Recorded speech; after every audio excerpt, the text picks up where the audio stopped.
Good morning. It's the Big Mad Morning Show.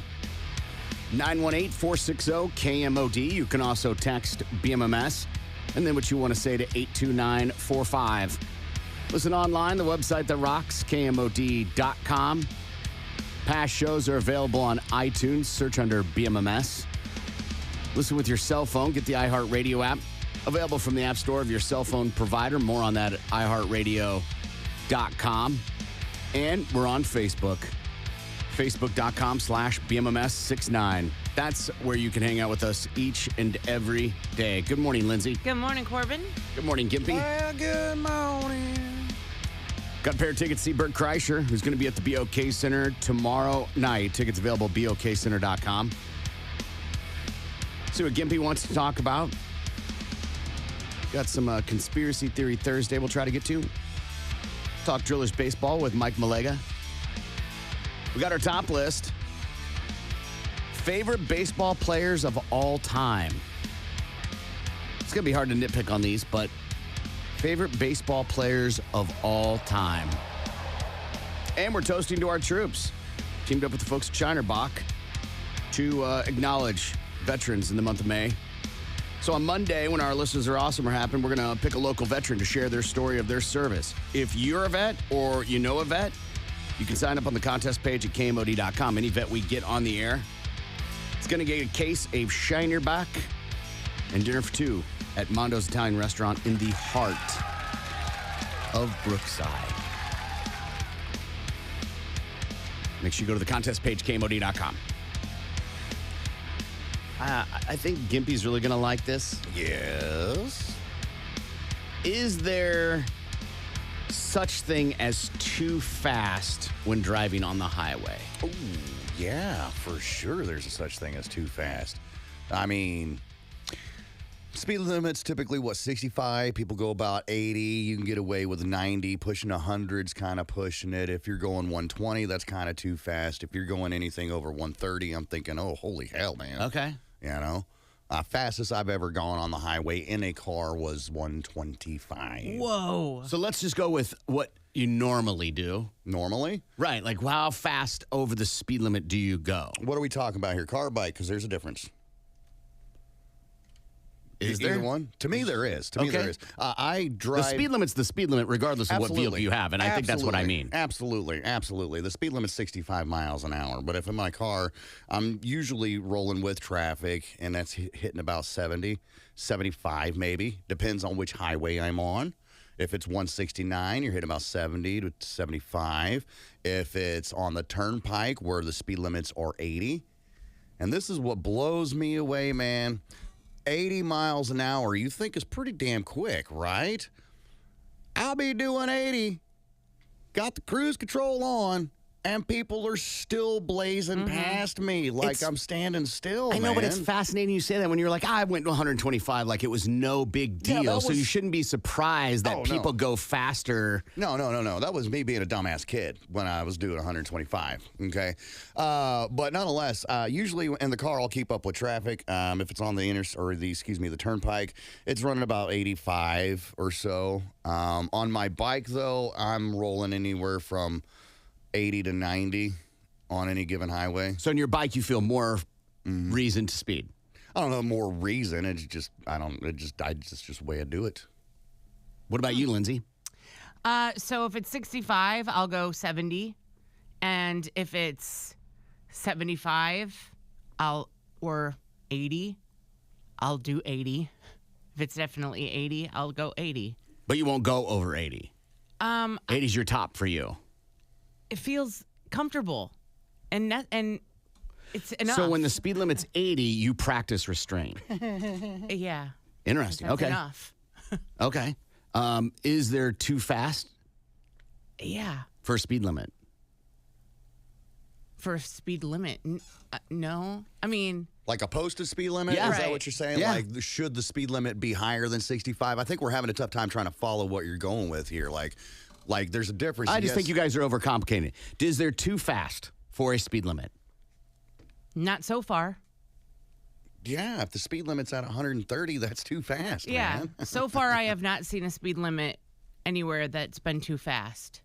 So apparently, overwhelmingly, people don't think so, that there's no too high of a speed limit. Okay. The AAA did a study and found that the majority of the people have no problem with speeding, and over 40% think that it's not dangerous Okay. when you go 30 miles over the speed limit.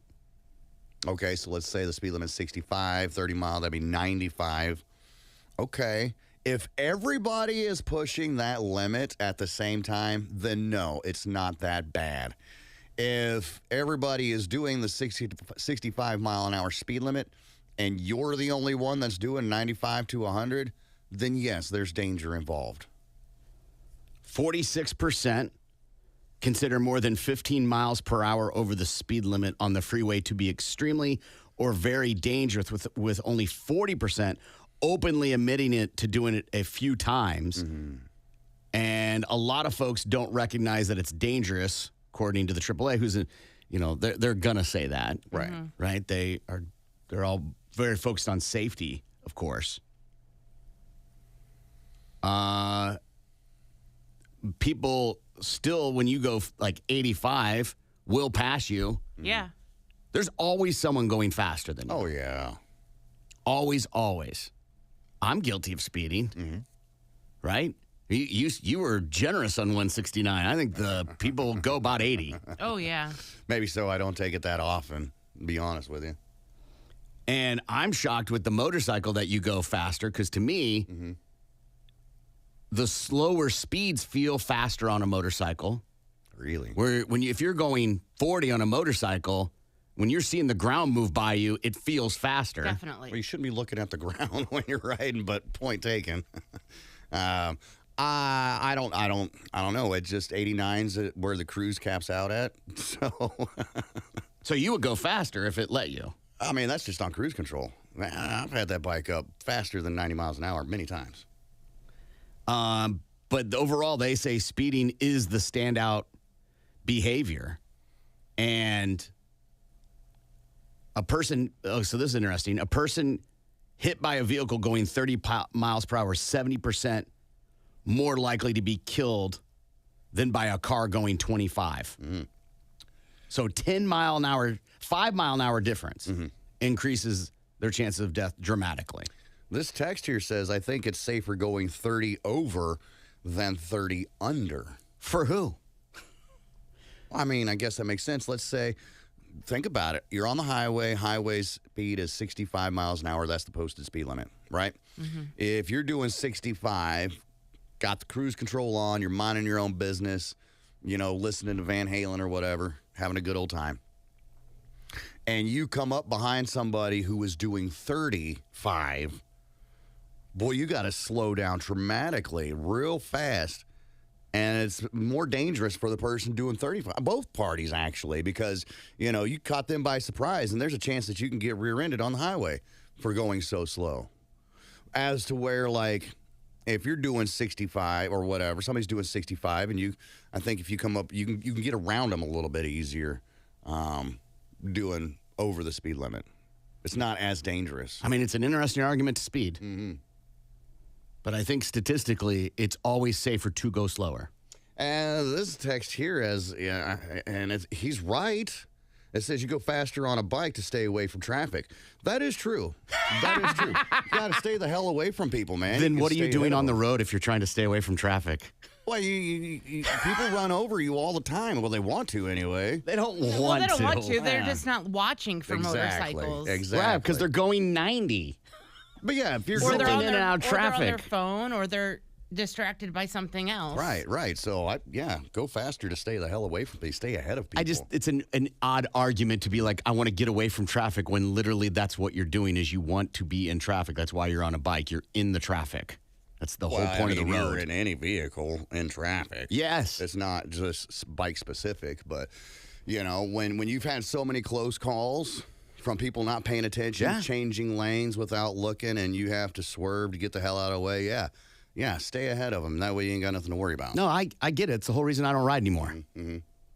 Because of the other driver. It is always safer to go slower. statistically, you say you save yourself should you crash. There's no statistical data Right. that shows that speeding is better. It's a fascinating argument because people get really territorial about it. Right? They get really defensive. Like, I want to go, I'm faster. I want to get there faster. But you don't. Right. You might get there 2 minutes. You might get there 3. Again, Right. I am guilty of speeding. I'm not saying I don't go the speed. I don't speed. Someone texted in and say it takes 4 times longer to stop at 80 than at 40. Yeah. And 4 times longer at 40 than 20. Yeah. 100%. But overwhelmingly, people are like, don't see it. According to this study, which is the whole reason I'm bringing this up, don't see speeding as dangerous. Right. Which is so bizarre to me.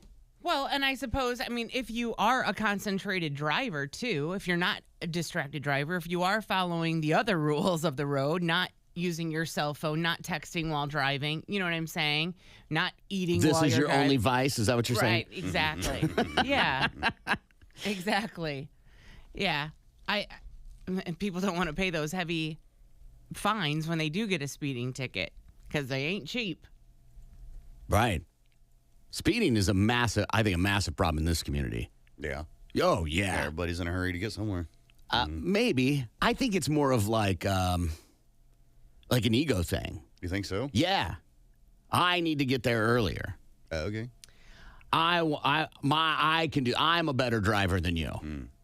Oh, I don't know. I think society in general is just, they don't have time to wait in traffic jams. Like, they don't traffic is annoying for everyone. Yeah. But we just have such a very small attention span for it. We just don't have the time.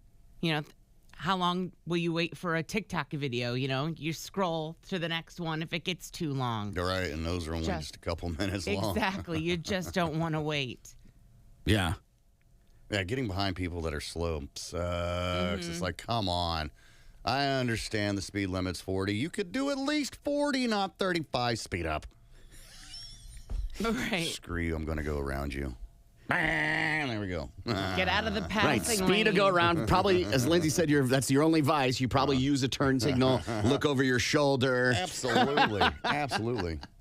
It was on the local news down here in Florida. Someone doing 10 under the speed limit is 30% more likely to cause an accident than someone doing 10 over the speed limit.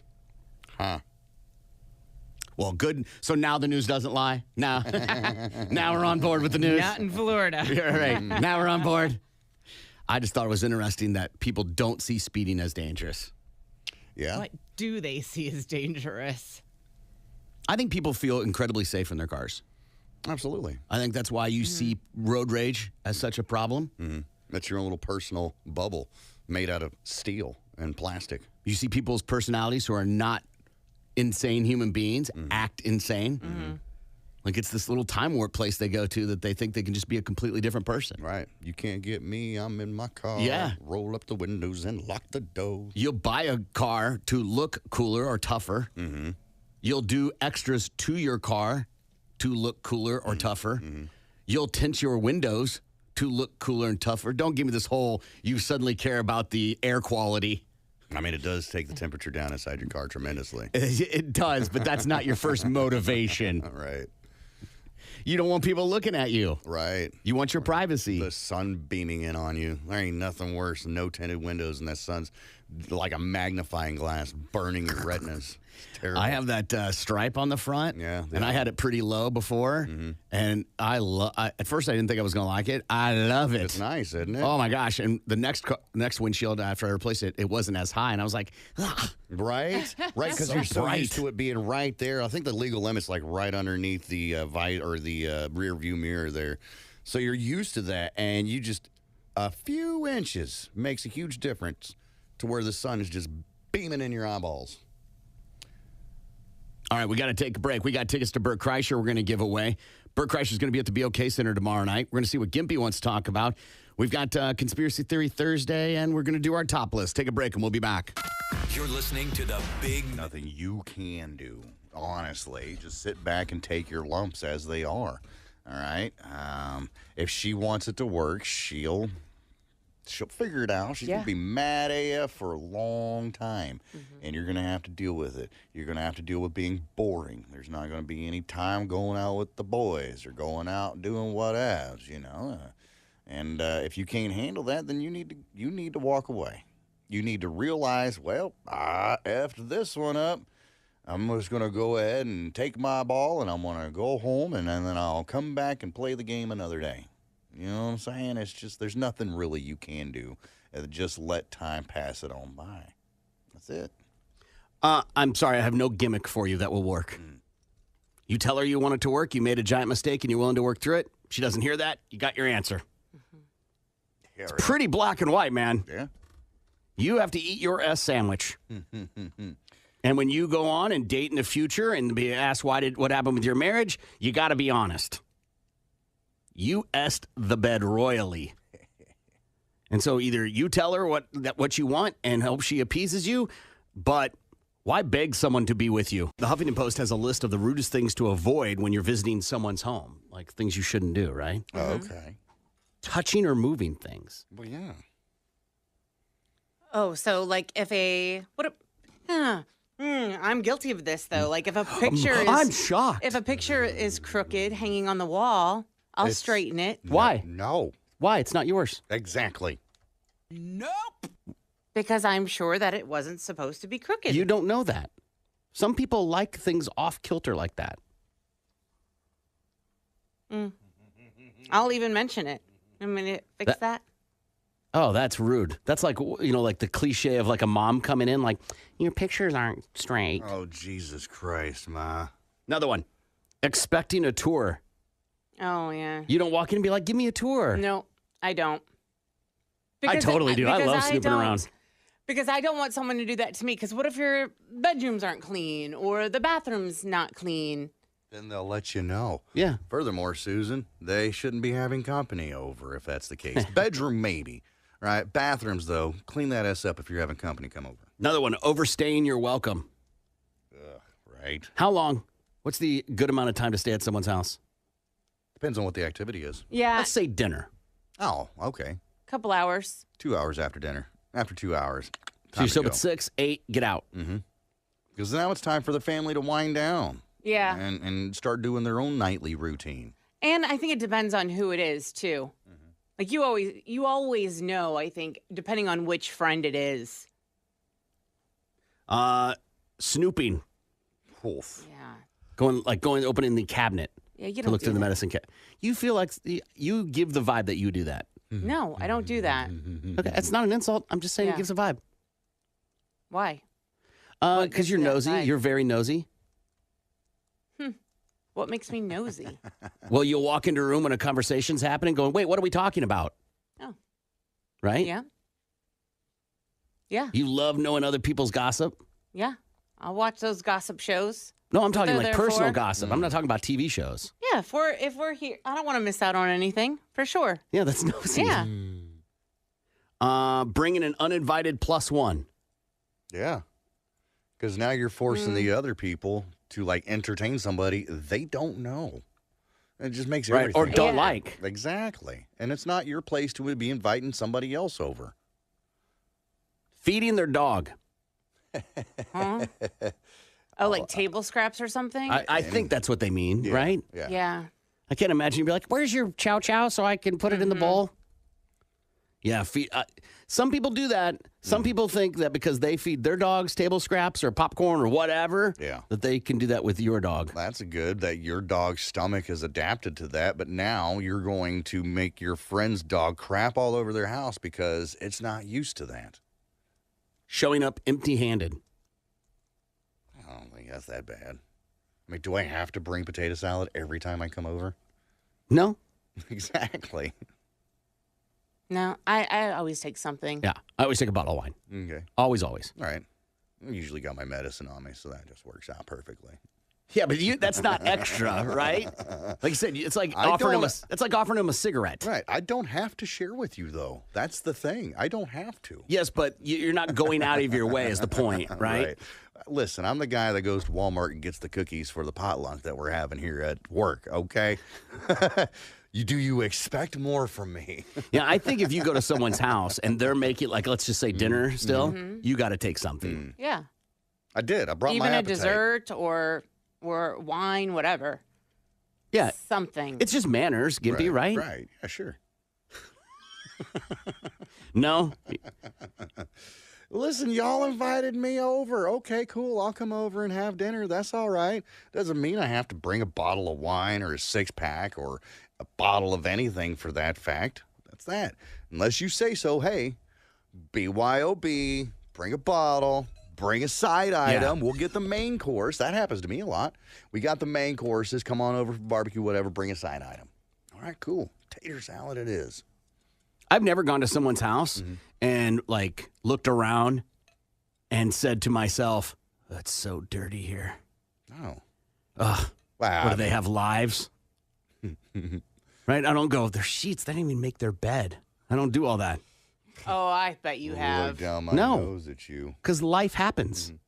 Depends on the level of the filth, right? If you walk into somebody's house, If you're and a it looks hoarder? like hoarders, yeah, exactly. I ain't going to your house. I already know you're a hoarder. But this is the first time you didn't realize that they were disgusting people or hoarders until you walk into their house, right? No. You get can read a totally hoarder a thrown mile off guard. away. No, you can read a hoarder a mile away. Hoarder. Yeah, you can read a hoarder a mile away. You just tell by the way they dress, their lack of showering. Or by their vehicle. For sure. Yeah. For sure, right?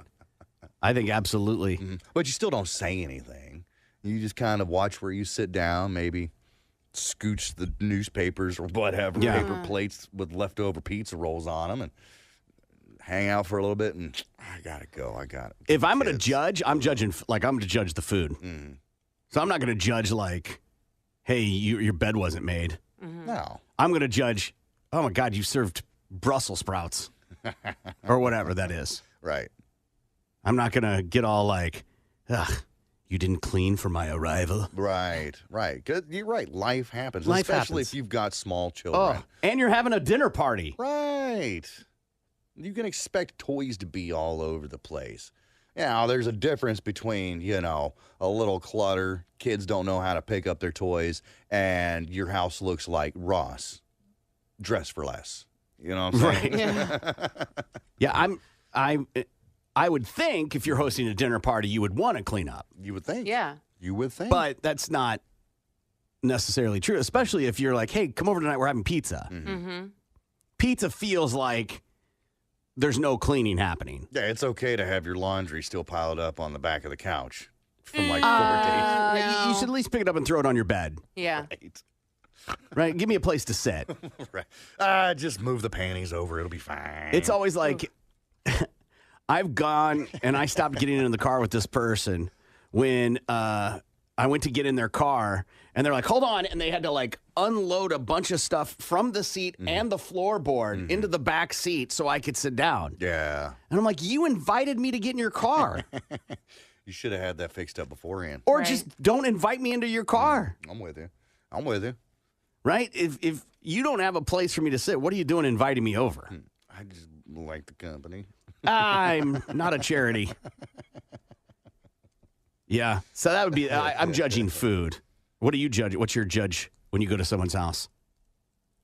If it's Cleanliness. like cleanliness? Probably, yeah. Especially if you're having a dinner party. Yeah, I might do that too.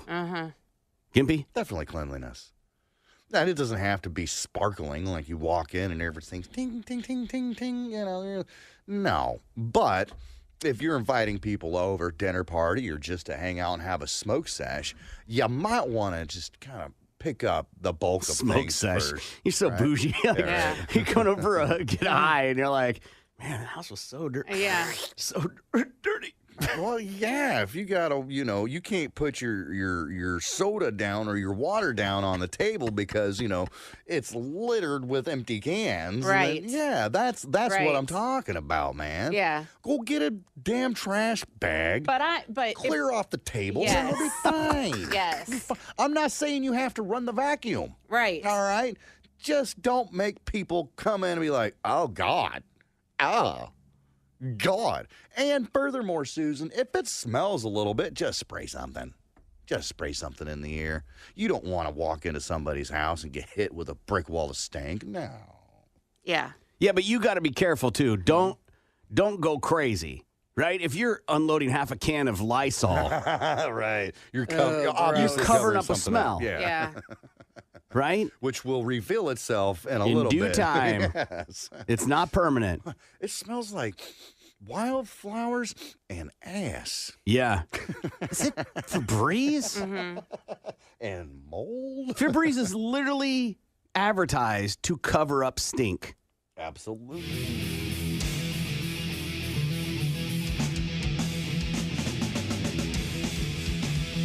Well, good morning. It's the Big Mad Morning Show, 918-460-KMOD. News quickies are stories you may have heard in the news, but we cover them here, though. News quickies are stories you may have missed in the news. We cover them here and put a link on our Facebook page if you want more.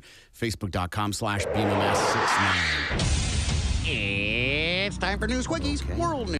On. Oh, that's why. It's time for News Quickies. World news, local news, and news that just makes you say, what the Now here's Corbin, Gimpy, and Lindsay with what's going on. News Quickies from the Big Man Morning Show at 97.5 KMOD. Man waves gun at bartenders who told him bar was closing. This comes out of Florida, where Carlton Lacey, 39 years old, was arrested and charged with 2 counts of aggravated assault, resisting arrest, and possession of a weapon by a convicted felon on Sunday, Mother's Day.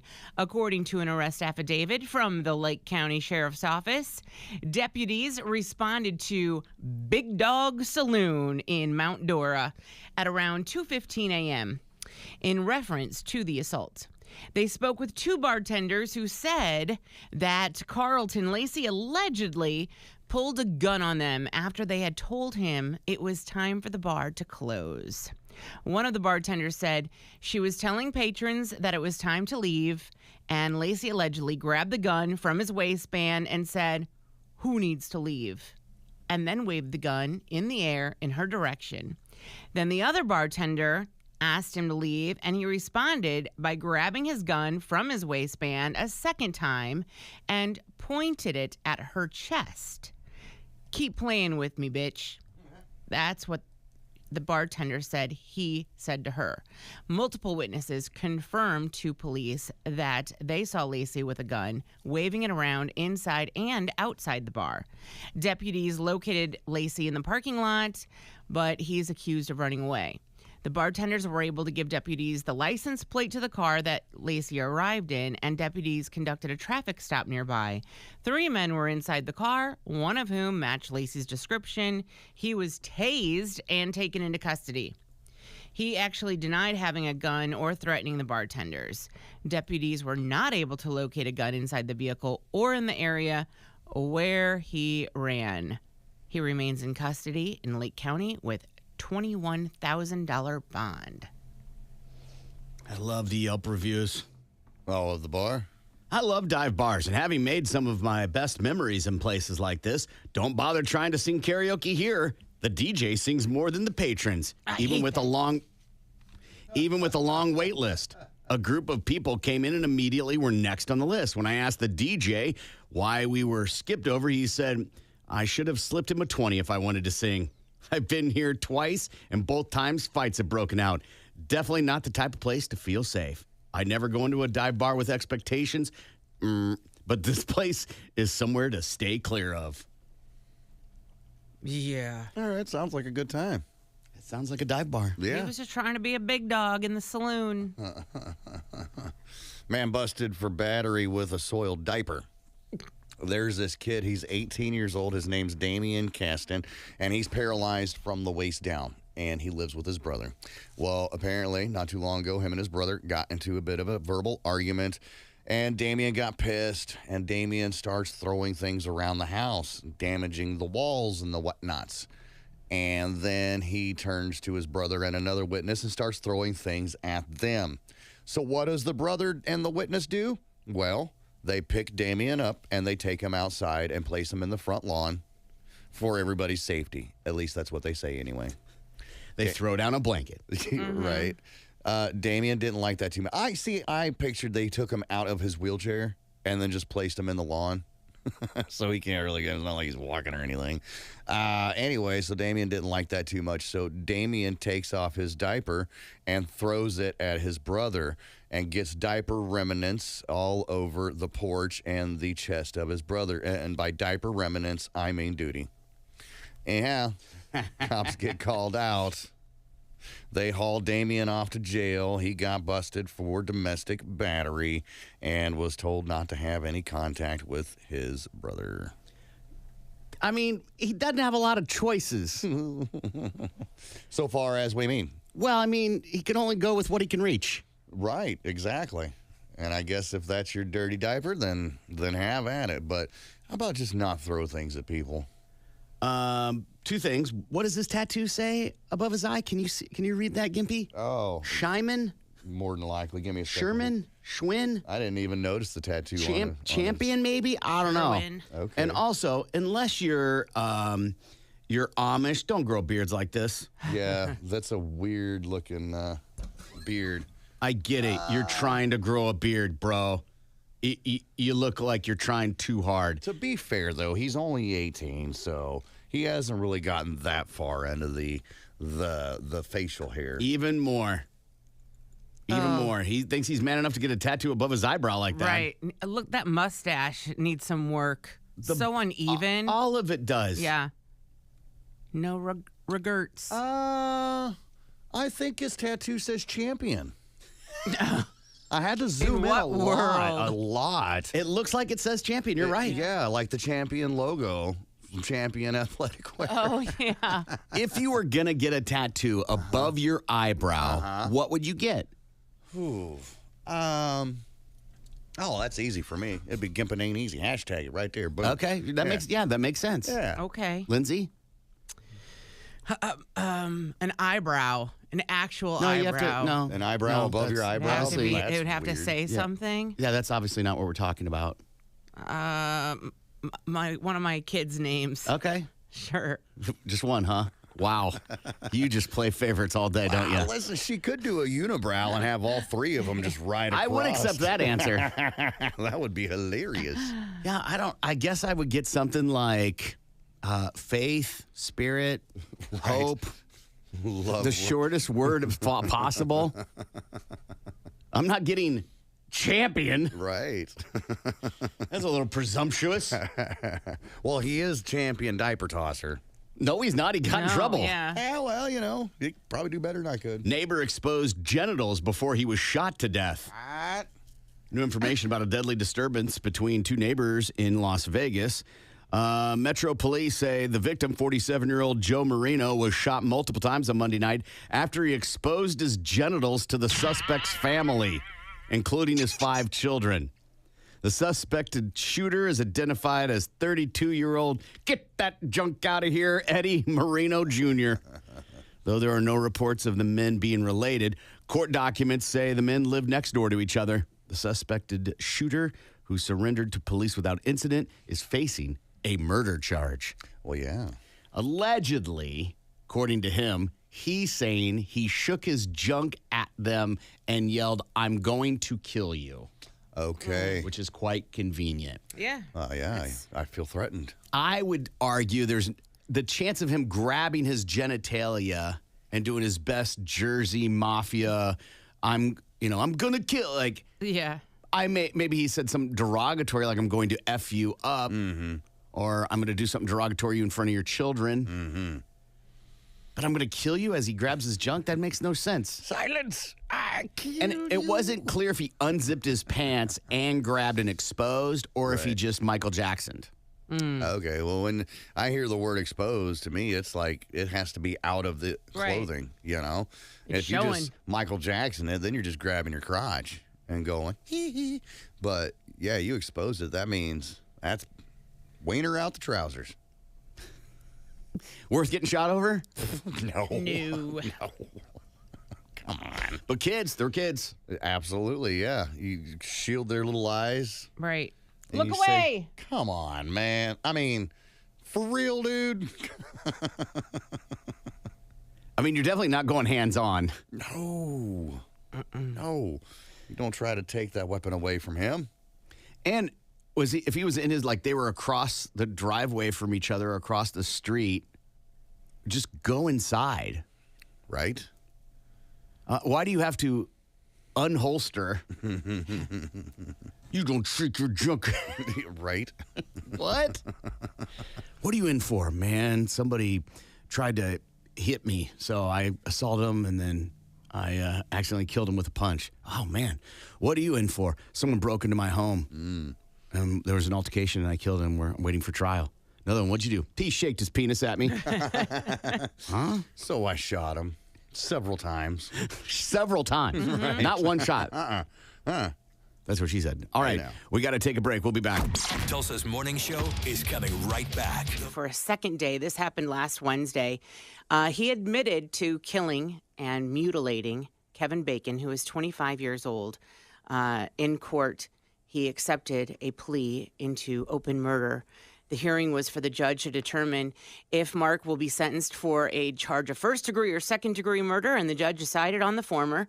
Back in 2019, Kevin Bacon, his body was found in Latunsky's home. He and Kevin Bacon met on a dating app, according to investigators. Kevin's body was hung upside down with a slit throat, according to police. Investigators also say that the man's testicles were removed and eaten. This is a thing. How many stories have we read about castrations? Yeah. At least a small handful that I can think of. I didn't even mean to do that. I know you didn't. I could tell just by the way you delivered it. Yeah.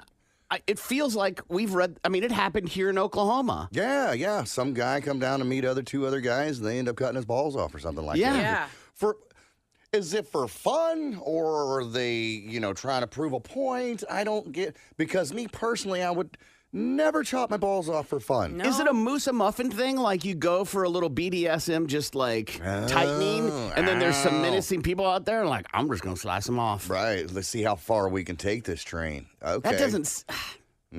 I cannot piece together these stories. This is one of the stories we do that I'm like, I don't get it. Right. I don't get why it happens. I don't get the people that are up for it. Yeah. Not that this was a willing participant. We don't know that part. Right. The only thing that I can think of is obviously there's some kind of mental issue where the person whose balls are chopped off maybe has like a sex addiction or something to that effect, and they think that that's the only way they can get over it. The only way that they can cure themselves is to cut off that part of the body. Yeah. So therefore, they won't have that sexual desire anymore. Whether it's raping babies or like just, dogs. Yeah, that too. The idea that that's what you do to dogs, so they don't they don't want to hump. Yeah, absolutely. I think this is more of a Jeffrey Dahmer situation where the guy, they met on a dating app. The guy came over to the guy's house, and he ended up tying this guy up. Yeah, I'm not buying that, because then there would be more. This isn't. You know what I'm saying? You don't go. I understand there's a first time for everything, right. But you're not going to be like, well, I think next time I'm willing to take a step further, get the skillet out. Right. I wonder That's if also these taste like. It's also an important feature. Did he cook them, or did he eat them raw? Right. Because eating a heart of a deer is not an uncommon thing. Sometimes straight out of it, sometimes cooked. Right. Even your Rocky Mountain oysters, bull balls, bull butter. People eat those, but they don't eat them raw. They don't eat them raw, right? As far as I know, they don't. If you do, that makes you a little weird, and I don't think we should be friends anymore. The idea that these two crazy people found each other, if that's the case, God, the universe is insane. Imagine the life they could have had if he would not have died. I think they had the life they imagined. He just ended up dead and ballless. I think again, we don't know the motive of the other person from the story. Yeah. But that sounds like that was the motive of this guy. He literally was like, whatever you want to do, Judge. Right. Apparently, and I dug into this guy a little bit. He had a master's degree. Like, he was pretty, like, I mean, he was... The Unabomber had a master's. He was, come on. True. Yeah. Did you get that online nowadays? Sentencing for him will be held on December 15th. I saw a thing yesterday online. I don't know if it's true, but you know how they caught the Unabomber? They caught the Unabomber. He was such an elitist. Like, he thought he was so much better than everybody else. He couldn't stand the phrase, have your cake and eat it too. Yeah. And because he's like, that makes no sense. He was like, you can't have your cake and then enjoy it, like some other phrase. Yeah. And so he wrote this manifesto that got printed in the paper. And his sister-in-law, who always thought he was a little off his rocker, was like, I think this is your brother. Went to her husband, and he looked at him and was like, I don't think so, and then read the line that his brother was one of the only people who ever said, you can't have your cake and then enjoy it as well. Right. Oh. Like, And that's how they got him. Wow. Ooh, damn it. Ted Kaczynski. Man busted for beating. Also, he was one of the people that did the acid experiment where they gave everybody a bunch of acid to see how they would react. Okay. And he went crazy, and he never forgave them. Well, that would make sense, but no reason to go and send bombs through the mailbox. Yeah, Just saying. universities and bombs and airplanes. Right. The Unabomber. A doll feels a little too childlike. Right. Any kind. Yeah. Right. Any I mean, kind. the obvious, the sex dolls would The be. word doll Right. is what negates it for me. Well, Right. So toys, they have sex toys. Toys are for children. No, they also have toys for adults. Like? Drills. Right. Okay. Big boy toys. Big boy toys. Yeah. Gotcha. Yeah. And for the big Beach girls, toys. Yeah. Okay. Lake toys. Okay. Toys is synonymous across the board. Dolls, 94% associated with children, specifically Yes. girls. Okay. So it's a little bizarre. A little weird. To each is their own. To- I'm not going to spend $2,700 on one of those real live looking sex dolls. That's just for I'll me. take the bait. How much would you spend? Yeah. What is your top out My top out, on sex dolls? If I was to purchase a sex doll, now, obviously, yeah, you could go and get one of those $50 jobbies that they always look surprised or whatever. But I would like to have, if I was going to get one, it would be one of those real dolls, right? But I'm not, maybe $1,000, maybe $1,000, and that's a lot. That's a lot, right, man. Let me. I can speak gimpy. He is not saying he would spend $1,000 on it. Right. Okay. He's saying gun to the head. Right. Okay. Right. Right. Absolutely. I think if he were going to buy one, that would not be the price point he'd shop at. He's saying if he had like the most, Right. it would have to be a utopian world. Probably would have had won $1 billion lottery. Like, Yeah. Well, if that's the case, if I'm winning a lottery, then yeah, I'm going to get the high end one, man. Spend, $3,500, get everything that feels real, maybe one that's like got AI and can If you talk won back the- to you a little bit. If you won the lottery, you wouldn't need to buy a sex doll.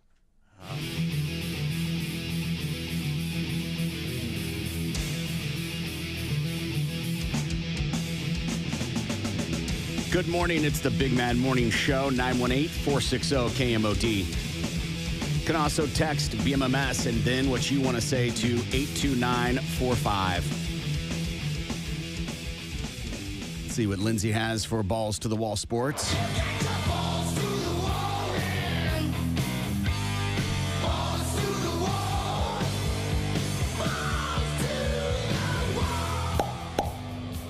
The Boston Celtics locked up their spot in the Eastern Conference Finals for the third straight year with a 113-98 win over the Cleveland Cavaliers in Game 5 at TD Garden. Jason Tatum had 25 points, 10 rebounds, and 9 assists to help the Celtics win the series 4-1. In the West, the Dallas Mavericks Down the top-seeded Oklahoma City Thunder 104-92 in Game 5 of the conference semifinals. Yeah, big. Luka had a ridiculous game. A triple-double, yeah. 31 points, 11 assists, and 10 boards. And he's got like 5 injuries. Yeah. He's playing injured. Wow. Yeah, they've got to bring it together, and they have to travel to Dallas now. Yeah, the action continues tonight when the reigning champion Denver Nuggets aim to clinch a spot in the Western Conference Finals.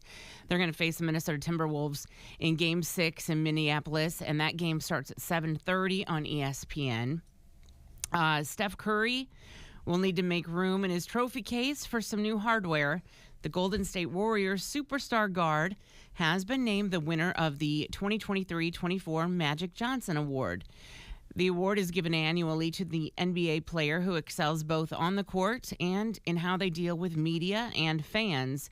It is the second time that Curry has won the award after taking it home for the first time back in 2016. Damian Lillard and Shane Battier are the only other two-time winners. The 36-year-old Curry was named the NBA's Clutch Player of the Year just last month. It's weird they have to give this award out. Why do you say that? It should just be expected. Oh, yeah. I see what you're saying. Yeah. Like, why do they have to make an award for it? Yeah, it should just be expected you conduct yourself in that manner. Yeah. You think the people that don't conduct themselves in that manner go, I want to win that award? Sure. And also, he's not a guy that's really that's ever had to deal with a lot of scrutiny or anything. I mean, No, 'cause he's awesome. Yes, exactly. And Magic Johnson, it being a Magic Johnson award, I guess he has had to deal with a lot of scrutiny because of being HIV positive. Well, it Is was that where it came before from? that. Before that. I mean, when he was always known for being charismatic. Uh-huh. Is that why the award came about? I have no idea. It's to me, it's a ridiculous award. Yeah. Not because it's named after Magic. Magic's a ridiculously talented player, and the story of him playing in the NBA is fantastic.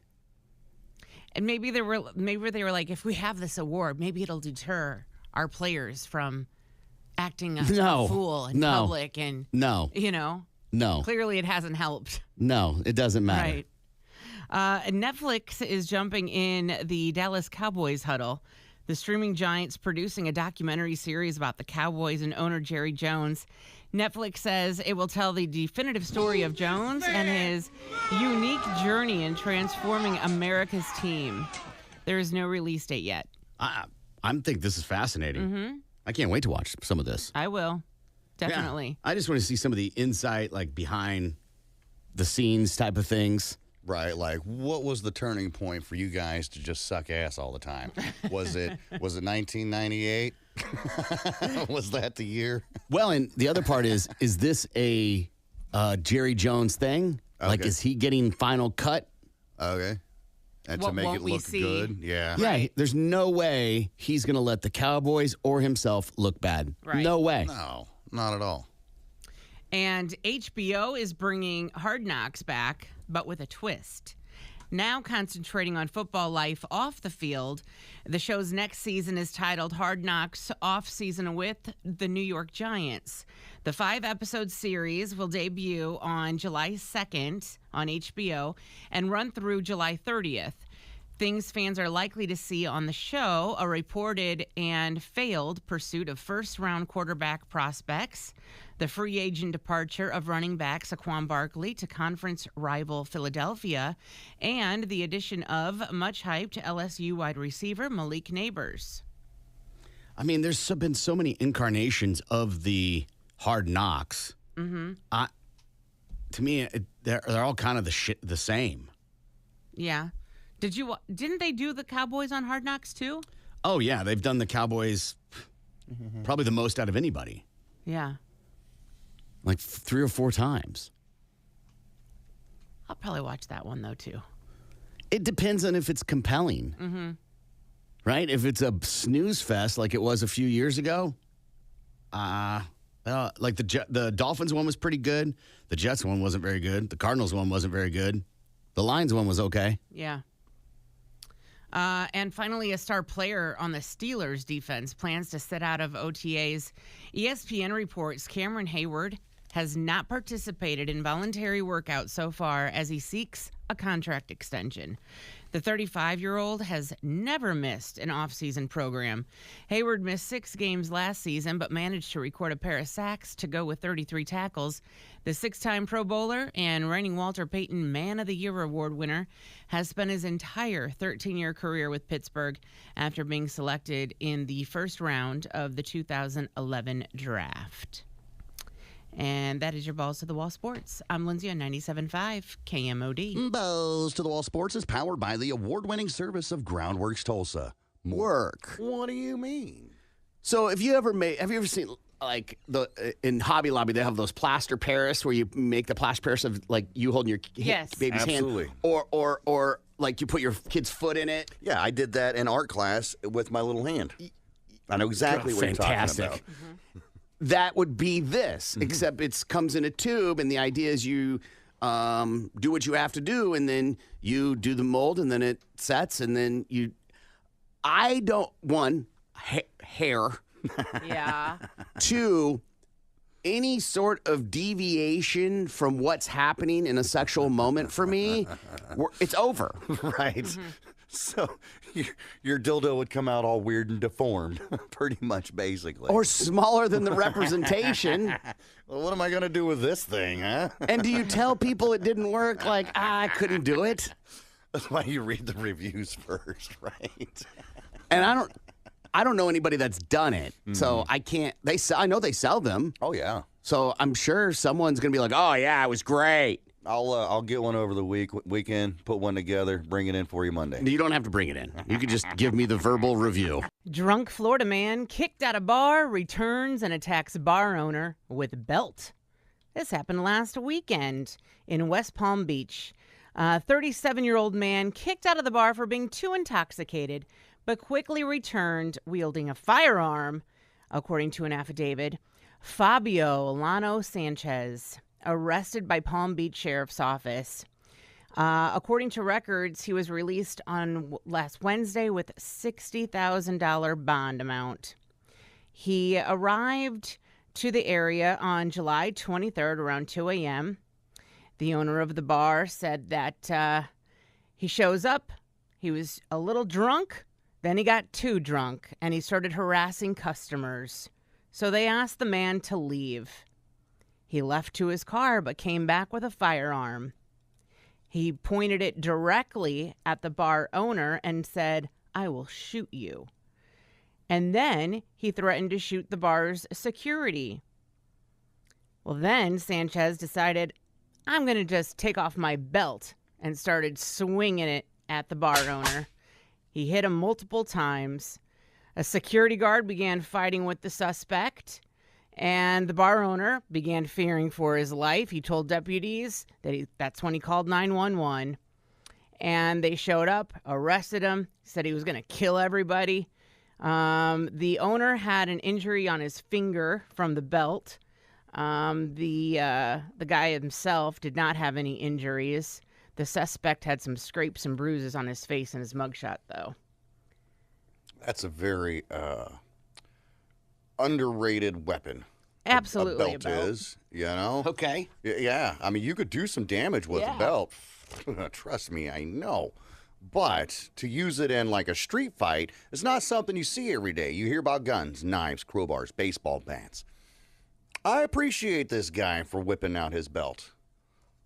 Yeah, if you're good, like that whole towel whip, you know, that people, Yeah. if you can do that with a belt. You could whip the ass out of Yeah. somebody. And you don't even have Especially to if it's towel leather. whip them with it. You could whip them like a slave. Whap! You know, right across the face. That's going to Get hurt. the buckle. Oh, well, the buckle's good for handle.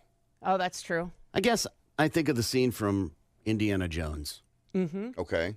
when Jones is in the street and the guy has the sword and he goes, He's all over here. and he just pulls out his gun and shoots him. Right. So Well, everybody knows you don't bring a belt to a gunfight. However, apparently you do. the owner didn't have a gun. One of them had a gun, right? Yeah, the he did. bad He guy had- had a gun, but he Yeah. decided not to use the gun. I'm going to go a little bit lighter. I'm going to take my belt off and whoop him like a step kid. Of quote-unquote Christian woman arrested at a splash park. This happens in Ohio, where cops were called out to the Cedar Point Shores Water Park there in Sandusky. All right, they say that a woman that describes herself as a Christian and a grandmother was arrested because witnesses told her that she called a child a brat, a fat ass, and then pushed him off a floating toy.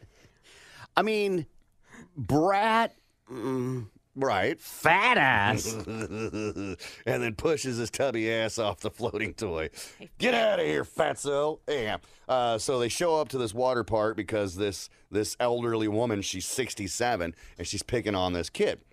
They talked to the mother. Her name's Jennifer. She told them what was going on. And she fingered the 67-year-old woman. She's over there. The cops go over there, and they talk to her. They're like, what's your name? And she says, I am Jennifer Lee Miller.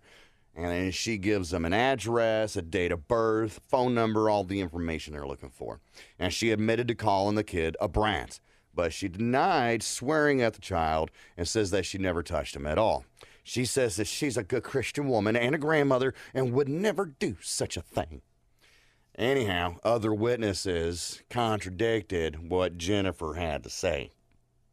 And that's when the cops are like, listen, Miss Miller, if we have to come out here again, we're going to arrest you for disorderly conduct. And that's when Jennifer's like, okay, fine, whatever. So the cop leaves. And then I guess something clicked in the cop's brain like, something didn't seem right about this whole situation. So he goes back to the water park.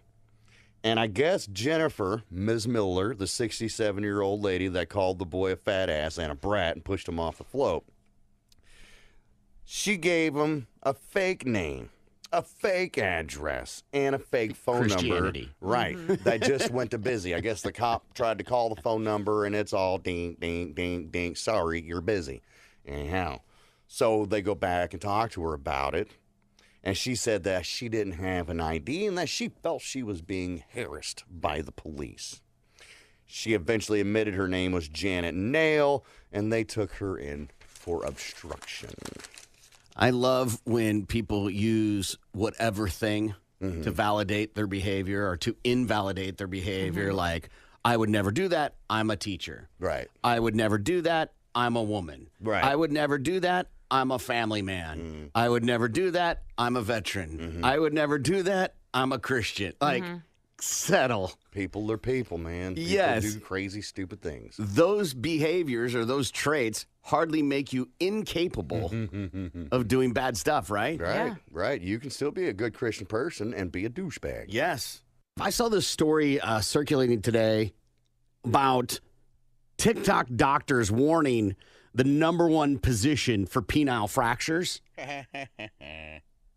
Number one, 50. I want to make sure I get that. I would hate to fumble this. It's the most dangerous sex position, according to science. It's the cause of 50% of penile fractures. 50.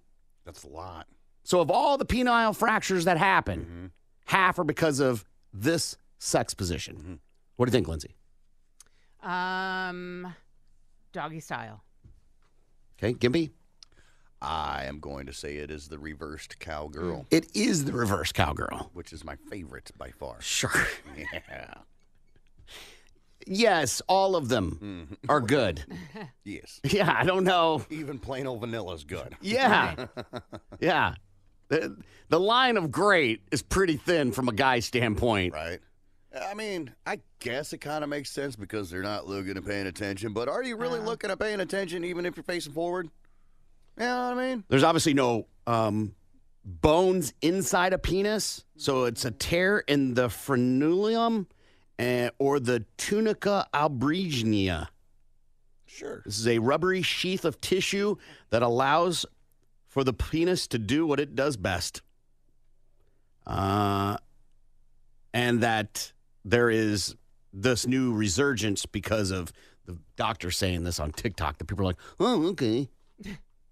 So they're seeing more broken boners now because of the TikTok? No. Okay. The story of this being the number one sex position for a broken wee-wee. Okay.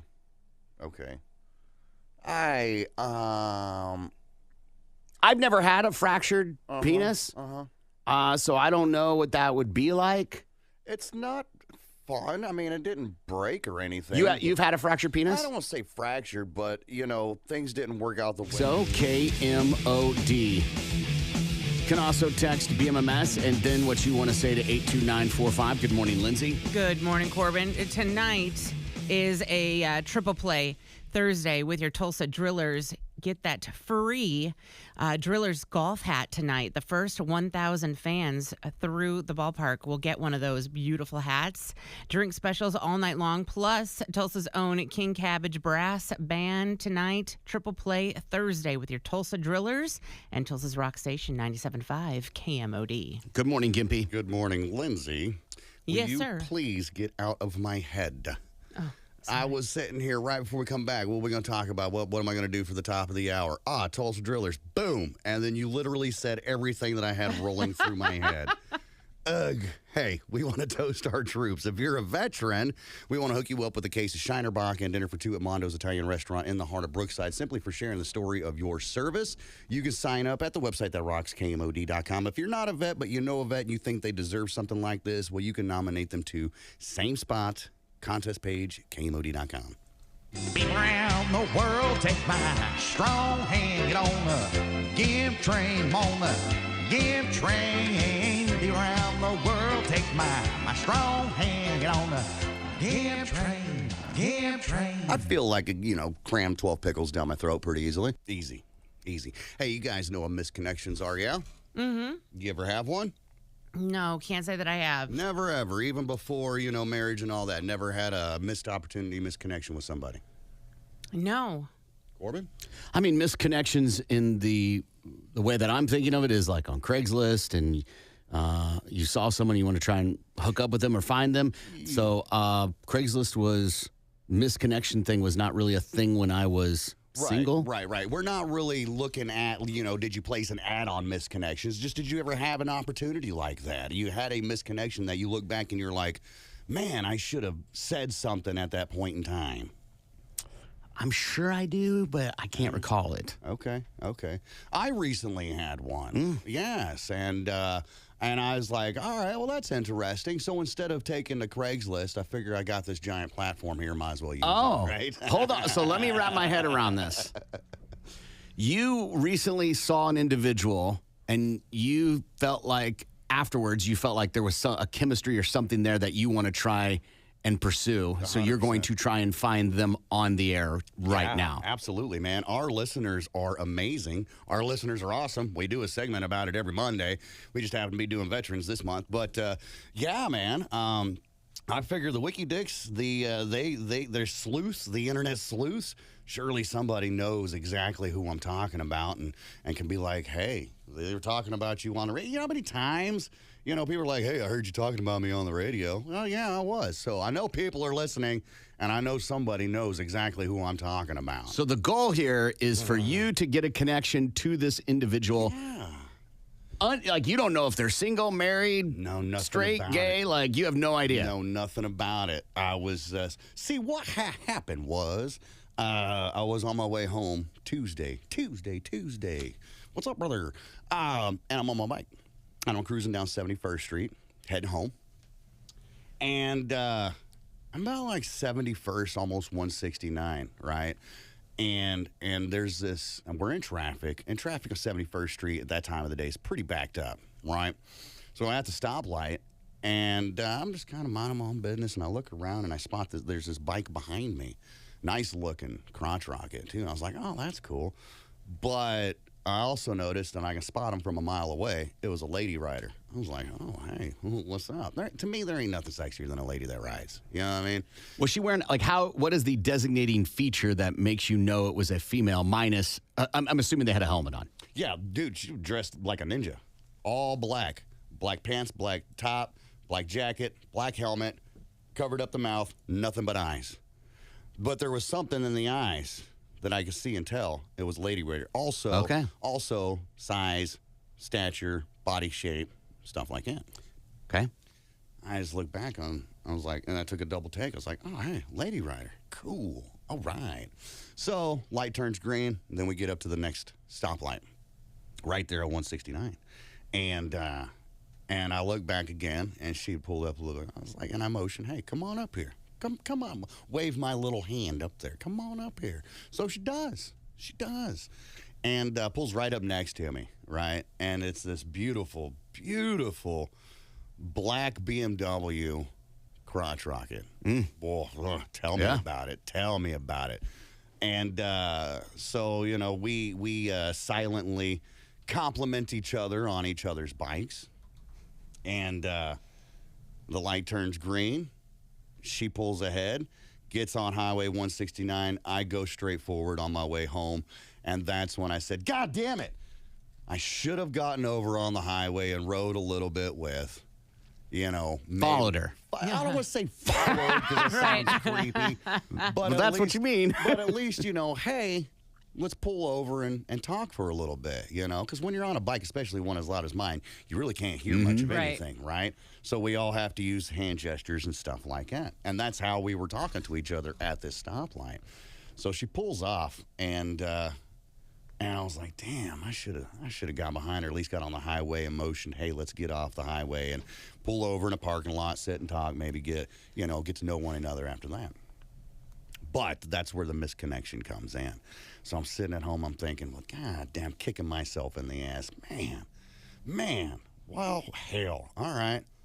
Well, you know, they used to do the thing, and they still do. It's still there. On Craigslist, on Craigslist or whatever. I was like, well, I mean, I guess I could. I could take to Craigslist, but that never pans out. That I know of. I've never known anybody that says, yes, I put an ad on misconnections on Craigslist, and we met up, and we, you know, been together ever since. So I was like, all right, well, fine. F it. We're going to talk about this on Thursday. So I wrote a couple of misconnection ads. Nice. Yeah. So they're nothing much. That's the thing about misconnections. You don't want this giant soliloquy, of words going on and on and on. So these are some short, simple misconnection ads that I had put together. What day was this? This is on Tuesday is when this happened. So the 14th. Yes, Tuesday, around lunchtime, okay? So I put my thinking toque on, and I get to typing up. All right, so here, you guys tell me what you think about this. This is my first misconnection ad. And I try not to be as creepy as some of them are out there. You know, we've read some on the air before that was like, you know, I saw you in the Quick Trip parking lot. You were redheaded and wearing short shorts, and I just knew that I had to have you. You know, trying to be creepy like that. I just want to get this out there in case somebody knows this woman that I'm talking about. And they can, be like, hey, Gimpy was talking about you on the radio. Want you to get a hold of him. You should do so. So here's misconnection ad number 1. I call it Blue-Eyed Ninja because she had blue eyes, dressed like a ninja. Makes sense, right? Mm-hmm. It says, I saw you while you were behind me on your bike on 71st and 169. A black BMW crotch rocket. You were dressed in all black, covered up like a ninja, looking just as good as the bike you were on. The moment we made eye contact, you took my breath away. Oh, God. Let's go ride sometime. Tell me how I complimented you on your bike so I know it's you. Is that too creepy? Not creepy enough? What do you think? Lindsay, if you read that and you were the person, what would you think? I don't find it creepy at all. Really? No. Even the part that says, the moment we made eye contact, you took my breath away. No, I think that's flattering. Oh, shucks. Yeah, it is. It's flattering. Corbin as a guy. What do you think? Too creepy? Or, just right? I hope I'm raising my girls to not fall for the "you took my breath away" line. Because that's not what happened. You never know. That's a cheesy line guys use to make it sound like they're attracted to them. I beg to differ because I had some palpitations after she drove away. And she drove, so you didn't lose your breath, you had it. It took a while for it to get lost. Holy crap, but it's still lost. It's still gone. Mm-hmm. It doesn't matter the duration of time. It just happened. You asked my opinion? I'm just sharing. And I'm shutting it down. Anyway. So I wrote another one. I wasn't sure about that one. Yeah. I wasn't sure about that one. All right. So I wrote another one.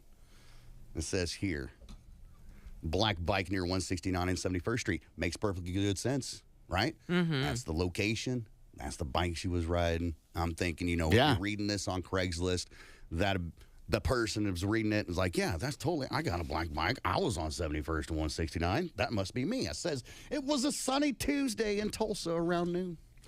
We were both on our bikes on 71st Street, close to 169, and you were behind me on a black BMW sport bike. I spotted you in the rear view and motioned you to pull up, and you did. We complimented each other's bikes, and when the light turned green, you got on the highway.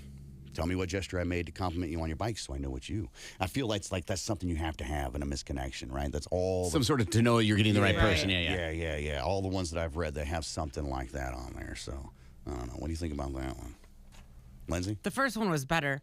However, I feel like you would know if it was her. You've seen her eyes. Yeah. Right, but he's You've getting a seen- message. Sure. Oh, that's true. Yes. Right. And eyes is all I saw.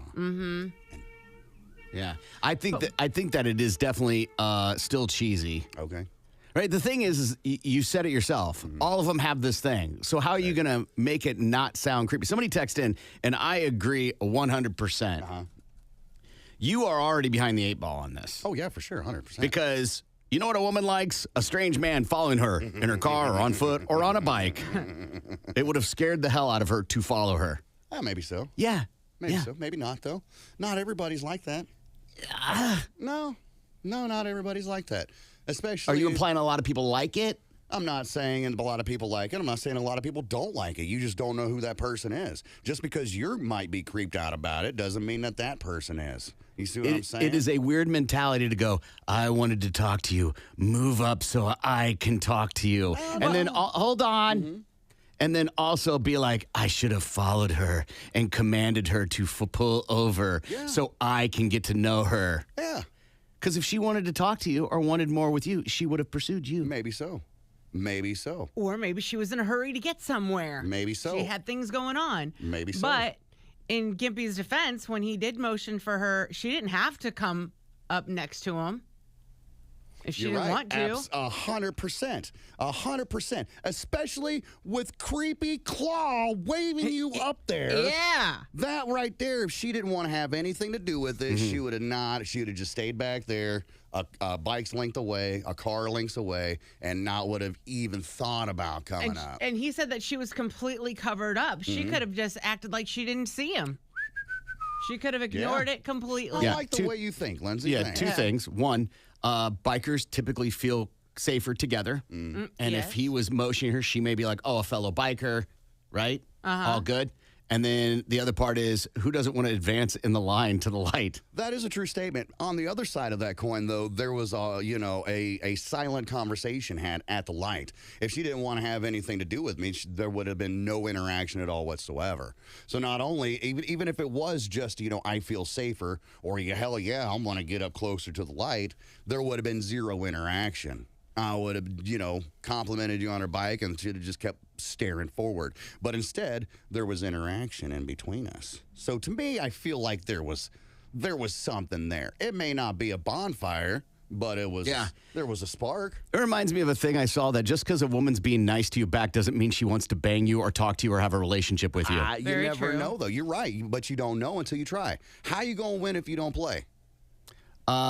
Easy. You just kind of let the other person also play if they want to. And apparently that person wanted to. No, they could have just been being nice. You're very right. And you know what? Let's just say, I love how you're crushing this, by the way. I'm not crushing it. I'm just. You kind of are, but it's okay. It's okay. Listen, you didn't bring it up for me to go, yeah, keep going, Gimpy.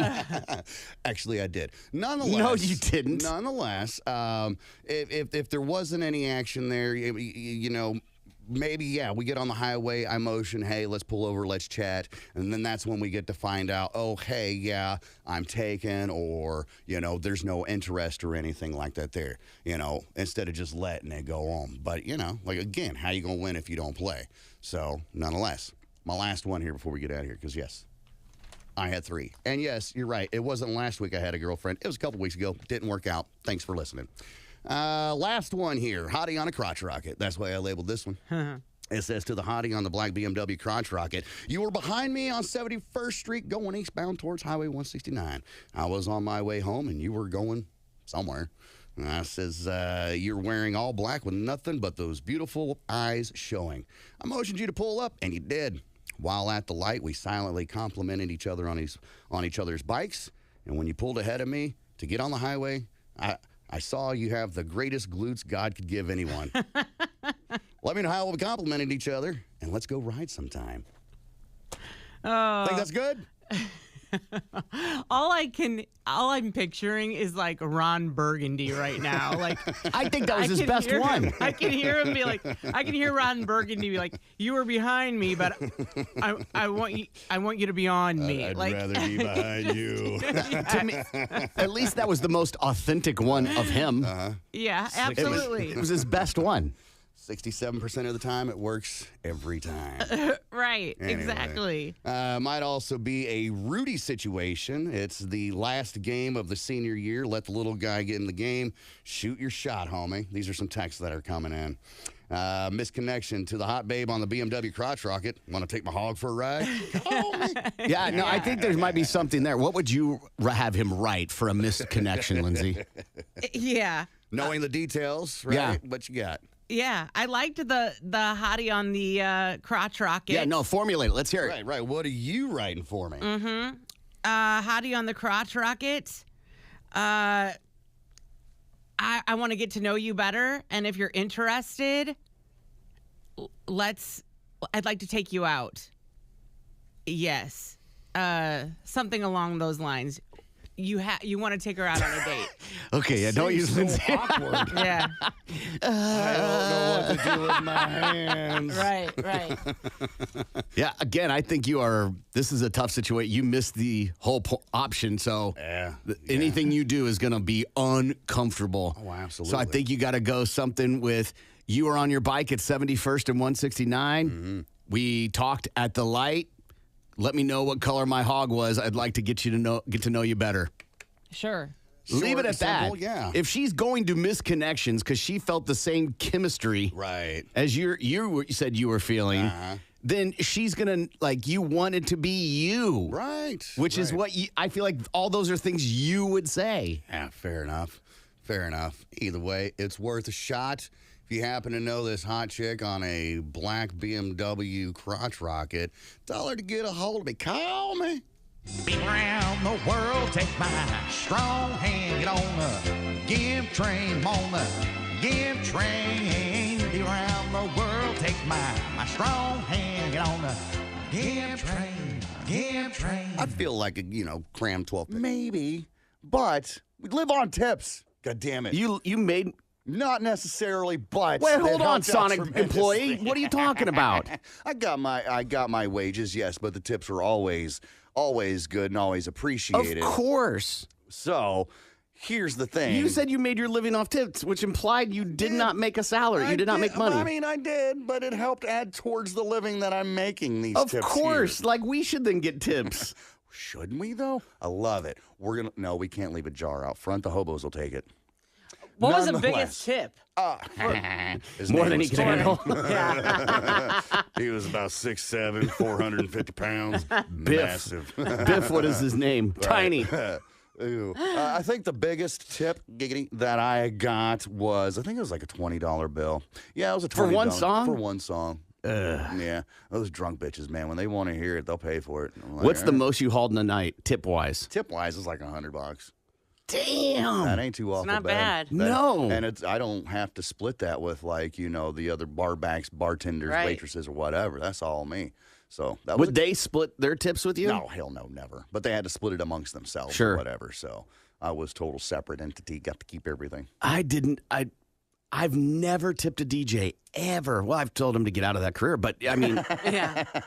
I've never. Horrible tip. That's technically a tip. I've never. No. Yeah. Now, if you were did you ever DJ a gentleman's club? No. Oh, okay. No. I mean, I'm not saying that I wouldn't or wouldn't have back then, but no. It's like having to be an employee at a weed store. What are you talking about? Right. Right? True. Good point. Nothing would ever get done. Cinnamon. to work. Wait a minute. Well, who's going to announce Cinnamon? Get off of Cinnamon's lap, Gimpy. Come on. She likes me, man. Right. told We're me. trying to pay each other's electric bills. Come on. Predictions that were made in 1923 of what it would be like in 2023, which is, That's for cool. those that don't know, you're 4 days into it. 1, the workday will be only 4 hours long. Check. Yeah, right. We got that one, don't we? It says that because of electricity, work will only be 4 hours long. That's what they said in 1823. Women will blacken their teeth and shave their heads. Wow, I mean, there's some weirdos out there that would do that. No. You don't think? No, there's no one do. There might be 2, It doesn't matter.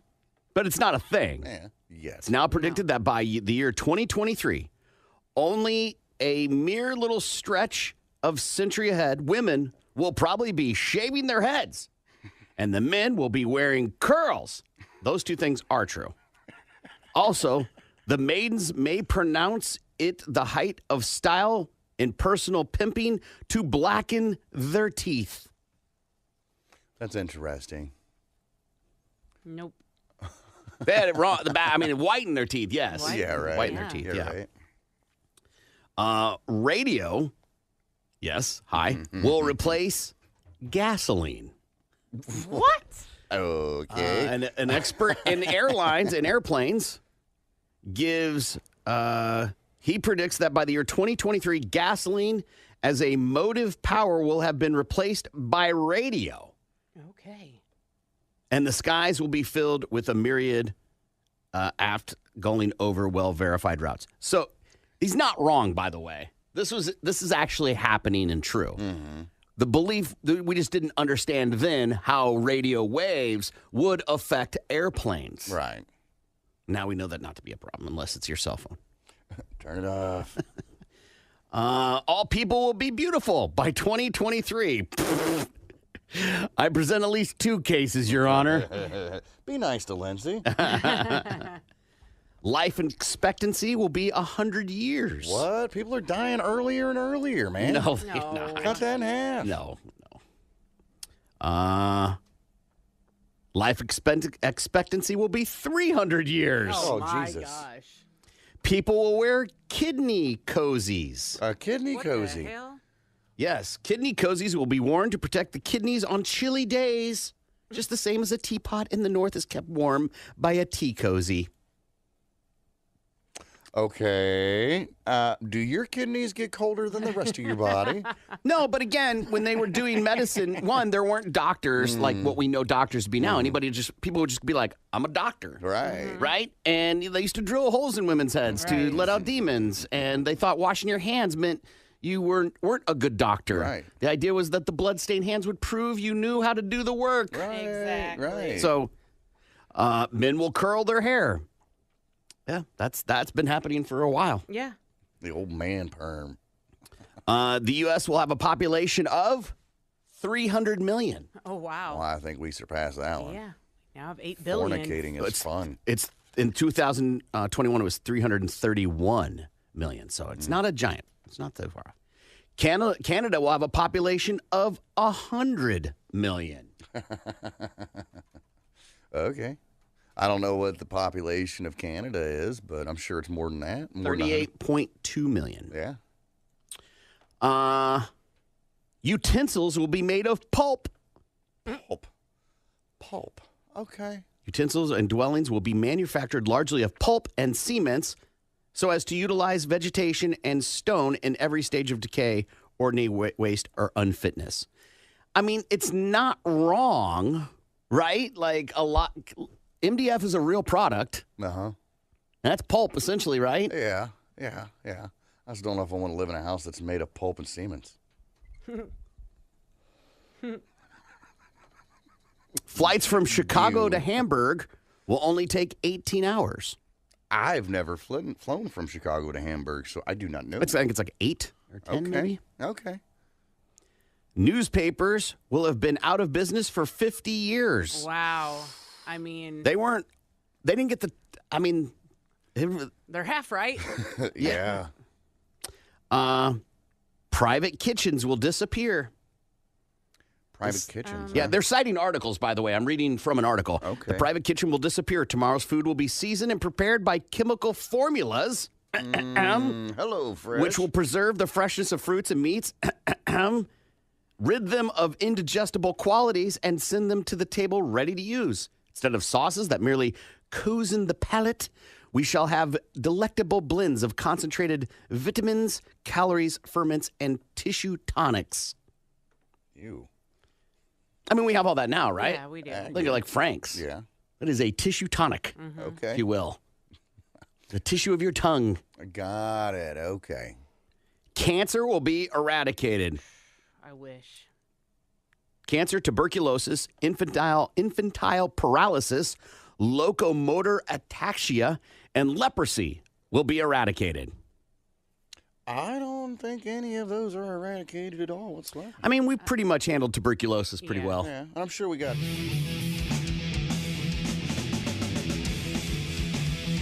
Good morning. It's the Big Mad Morning Show, 918-460-KMOD.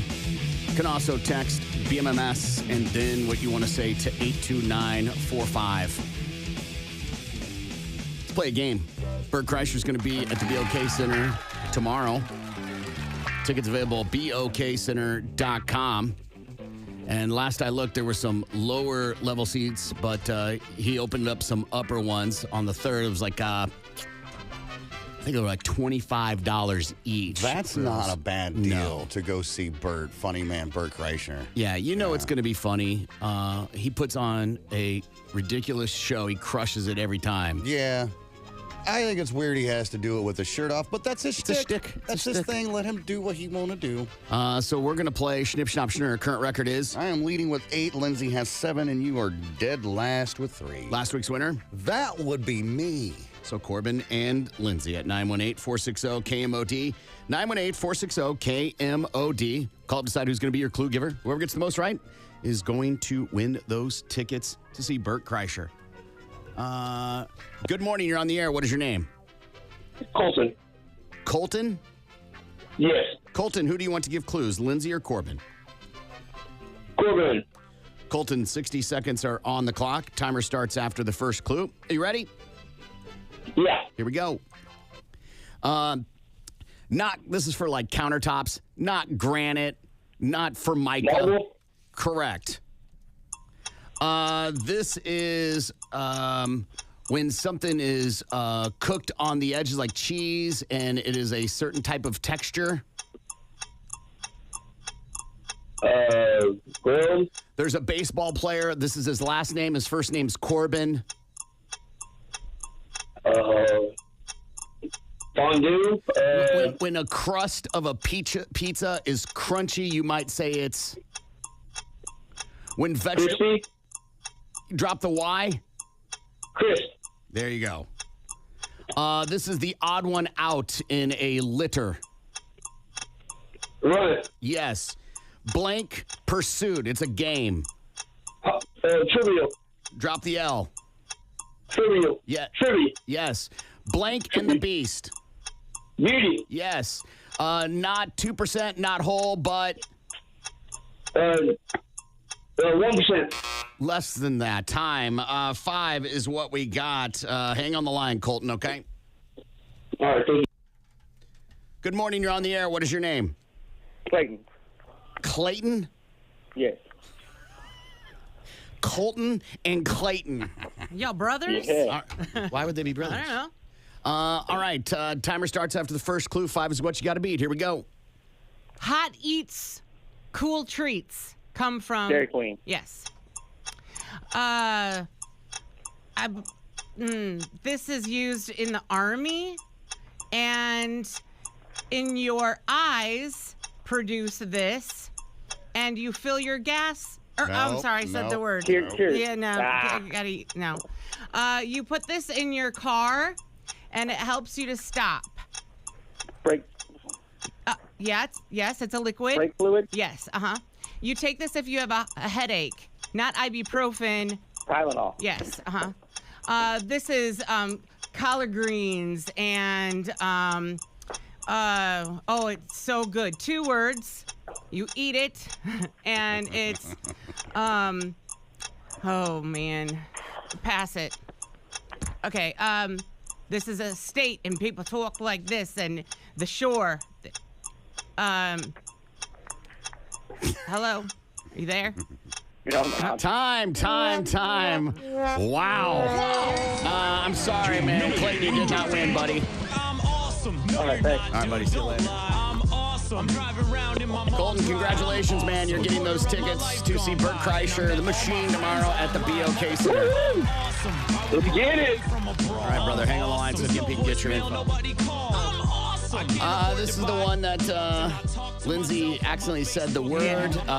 Cyanide. These are things. This is a type of warfare you use to mustard. These are types of liquids that you can make somebody get sick. War crimes happen when people use these.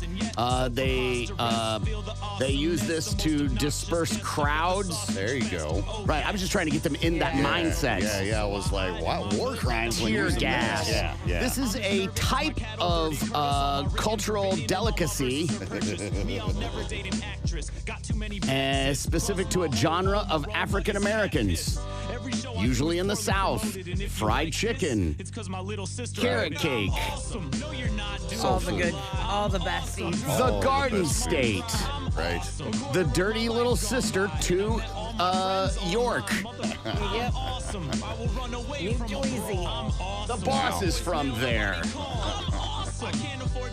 And the one that you ended on. Was this the one that you ended on? Okay. Less than 1% comes from a cow. Yeah. Skim milk. All right, the record now. Keeps me in lead with 8, keeps Lindsay with 7, moves you to 4. Take a break and we'll be back. More of the Big Mad Morning Show is next. Deadly fair. Yeah. Once a month I'm bleeding. I got to carry a kid and grow an organ inside me and then dispose of it. Can we even this out? And he's like, I could tie his balls in a knot for a 6-year period. Right. Like you gotta Maybe. you gotta give them something to worry about. Please. I'm good. I'm good on all that. Do you know anybody that's ever gotten that Gimpy? I do. My nephew, as a matter of fact, came out that way and had to have surgery to get it fixed. Oh, out of the womb. Yeah. So they had to do surgery Yeah. on a baby. On a baby. They had to go On a cut baby's his little balls. baby balls open. Yeah. Listen, they were already doing the top part, so Right. Yeah. Might At least as well. He'll Just- never remember it. Maybe. Yeah. know? Maybe deep-seated down in there somewhere. Maybe some hypnotherapy can bring it back. I don't know. But yeah. I mean, bizarre. I hear you, but psychologically, they say those type of things live with you. Right. That you may not remember it, but your brain does. Yeah. It's stored in the memory bank somewhere deep Yeah. down inside. Yeah. Much like they were like, nah, C-sections are fine. It doesn't affect the baby at all. That explains what we're Nah. listening to. It doesn't. Yeah, it How? absolutely does. How? They don't get the gut flora. You know that white They don't. cheese Yeah. that's They covered don't over get the baby. the bacteria from your vagina. Right. Vag back. They don't. I get that. They don't. And so those babies tend to have more digestive problems. Interesting. Go down the rabbit hole. Nobody does more C-sections on the planet than America. We're in a hurry. Turn and burn, man. Turn and burn. I can't be inconvenienced. I got golf. Right. Tea time at 4 o'clock. Let's get that baby out of here. Co-pilot was visibly upset before leaving plane in midair. So this comes out of North Carolina, where there's these two dudes, a pilot and his co-pilot, a 23-year-old dude by the name of Charles Crooks.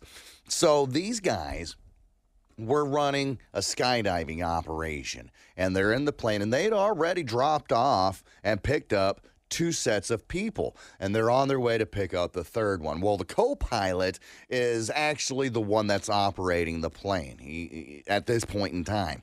So the co-pilot comes in for a landing, and it was a hard landing. Kaboom! Ended up breaking the landing gear. Yeah, I remember the story. Okay. Happened in late July. So the pilot takes the controls, tries to get it back up in the air, back up to 400 feet. Meanwhile, while the pilot is trying to get things under control, he tells old Chuck here, hey, why don't you get on the horn with air traffic control? Let them know, hey, we need to divert an emergency landing. Well, instead of doing that, Chuck opens up the window and then barfs out the side. Typical, okay, the guy's shooken up a little bit. Adrenaline dump, yeah. Absolutely. So the pilot's like, hey, bro, get it under control. Get these people, on the horn. We need to make a landing. Get it together, man. Yeah, instead, he decides to go ahead and lower the ramp from the back of the plane. And that's when old Chuck got up and then takes his headset off, starts walking to the back of the plane, apologizes, and jumps the hell out. Now, Chuck, the pilot did end up landing the plane in a field. Chuck was found in the back of somebody's backyard as a dismembered mess, and the incident is still under investigation. Yeah. So, did he just go crazy in that moment? I guess. They said that he felt really bad for the hard landing, which I understand. And the guilt just overtook him to just jump out of the plane? Yeah, overtook him. Said that he was visibly upset and just said, you know what, F this, I'm out of here. And then, there he goes. Drugs. Possibly. Drugs feels like a better answer. Mm-hmm. I'll do you one better. Falling airplane part barely misses officer at Maine state capitol. So police officer's lucky to be alive after he was standing just a few feet when a 6 to 7 pound steel sleeve smashed into the ground outside the main entrance of the Capitol on Friday. An officer who works as a screener to the building was walking less than 10 feet from where the part fell. The FAA is investigating and says the part is likely from a large airliner on an international route. Or so they'd like you to think. Is that common for parts of planes to just fall off like that? I've seen other stories where, like, the landing gear fell off and, ended up going through somebody's roof or something. But I feel like that's just every now and again. This says things fall off aircraft every day. The Navy recorded an average of 460 incidents per year in the 80s. In the commercial world, Boeing received 200 reports of structural parts falling off its planes between 1989 and 1984, so a 5-year period. Okay, so in the 80s, it seemed different because in the 80s there were a lot of plane crashes. Pan Am being one of the airlines that seemed like they had a bunch of crashes, which I didn't think was right, but I mean, whatever. I think that the number of plane crashes every year isn't a lot. Okay. I could be wrong, but hold on, I'm getting to the 80s. We'll just go 86. Sure. 1, 2, 3, 4, 5, 6, 7, 8, 9, 10, 11, 12, 13. Oh, God. We're at a baker's dozen. Yeah, but do you know how many flights there are a day? Yeah, I'm sure there's a lot. Thousands. It's okay. So 13 out of 1,000, but still, man. In a year. Okay. So times that by 365. That's not very many, bro. I guess. It just seemed like it's literally the safest way to travel. Says you. As not me. Parts are just data. Falling off. Data. Facts. How many times you be driving down the road and something just fall off of your car? Yeah. It's only happened to me once. Yeah. And then it's usually later, like, Right. I was driving. It was a 1980 280Z, okay? And rusted floorboards. It was a turd. I paid $700. We pulled it out of a field, right? Well, I'm in Owasso at 86th Street, right there by the highway. Okay, you know what I'm talking about. Yeah. And I was going eastbound towards the Reesers or whatever. And I was at the stoplight and I went to take off and the car lifts up, whoop, and then boom, slams on the ground. My entire, the strut tower, the whole shebang just came right off and left me on the ground. I was like, well, that's not supposed to happen. Yeah, I got it towed out of there and got it fixed. But I'm just saying, it doesn't happen to cars all the time. Seems like it happens to planes a lot. I call this day spa or dispensary. Okay? So basically, I've got some businesses. These are legit businesses in Tulsa. Fun. It's either a day spa or a dispensary. Okay. Now, based off the name, you're going to chime in with that's how you're going to buzz in. Corbin or Lindsay. Okay. Got You it. get one shot and one shot only because this is a 50-50 chance. There's no point in, hey, would you like to guess, Lindsay? He said it's a dispensary. No, it's a day. So you only get one shot. Okay. Whoever wins at the end, I got a big prize for you. Okay? Like a little nug, maybe? Yeah, that's what I'm hoping. Maybe. God knows you Trip to a have day plenty. spa? Right. So, day spa or dispensary, are you guys ready? Ready. All right, we're going to take it up from the top here. Euphora. Corbin, yes. That's a spa. Euphora is a dispensary. No points for anybody on that one. All right, Nirvana, day spa Corbin. or dispensary? Corbin. That is a dispensary. Corbin would be correct. Come on, Lindsay. You got to get in the game, woman. Get in the game. All right, Omni Oasis, day spa or dispensary? Lindsay. Lindsay. Day spa. Day spa is correct. So far, we're tied 1-1. La Fusion, day spa or dispensary? La Fusion. Corbin. Corbin, yes. That is a dispensary. Corbin, that is incorrect. La Fusion is a day spa. Poppies, day Corbin. spa or dispensary? Corbin, That yes. is a day spa. Yes, you are correct. Poppies is a day spa. 2-1 so far. Corbin's lead. OHG, day spa or dispensary? Lindsay. Lindsay. Dispensary. That is correct. Tied What'd up. you say? OHG. That's all it is. These are all the ones. I just found them on Google. Sure. I just simply Googled day spa and then Googled dispensaries and then found a bunch of them that Sure. are really close. I just They couldn't could be hear. I didn't hear confused. you Yeah. because you were going so fast. I didn't hear you. I OHG. didn't know it was I letters. wonder what that stands for. I have no idea. Nonetheless, moving forward, 918 Elevate, day spa or dispensary? 918 Elevate. Corbin. Corbin, yes. Dispensary. That is correct. Corbin's in a lead, 3-2. One Love Wellness, day spa. Corbin. You got to pick it up, Lindsay. Corbin, yes. That is a dispensary. Corbin, One Love Wellness is indeed a Wow. dispensary. Yes. Corbin killing it right now. Lotus Blossom, Corbin. day spa or dispensary? Corbin. That is a dispensary. You are wrong, my friend. You Lotus- might need to. Lotus Okay. Blossom is a day spa. Go ahead, Google I it. know there's a dispensary called Lotus. There's one called Lotus Gold, not Lotus Blossom. See, and that's the fun part about this game because they can be No, semantics, they're sure. so close. All right, Indigo, day spa or dispensary? Lindsay. That is a dispensary. Indigo, Lindsay is a day spa. So far, it's 4-2, Corbin's lead. Hand and Stone, day spa Lindsay. or dispensary? Lindsay. Spa. All right, Lindsay, you are correct on a comeback. I've been there. It's a 50-50 guess. Right, of course. All right, Rosebuds, day spa or dispensary? Lindsay. Lindsay. I'm going to go dispensary. Good morning. It's the Big Mad Morning Show, 918-460-KMOD. You can also text BMMS and then what you want to say to 82945. Let's see what Gimpy has in his 4x4. Well, Corbin says here that Biden and Trump debates are set for June and September. The two will participate in a CNN debate on June 27th in Atlanta and a second debate hosted by ABC News on September 10th. The debates were scheduled hours after JB challenged the former president on a video posted to X. Trump responded saying he's ready and willing to debate Crooked Joe. Ben Carson calls for an end to no-fault divorce. In his new book out this week, the former Trump cabinet member says no-fault divorce should be removed or radically reduced for the sake of families. In The Perilous Fight, Carson writes, it's natural for people to gravitate towards that option when their marriage hits a rough patch, but he says what those people often don't consider is the harm inflicted on their children. Now, the first no-fault divorce law in the U.S. was signed in 1969.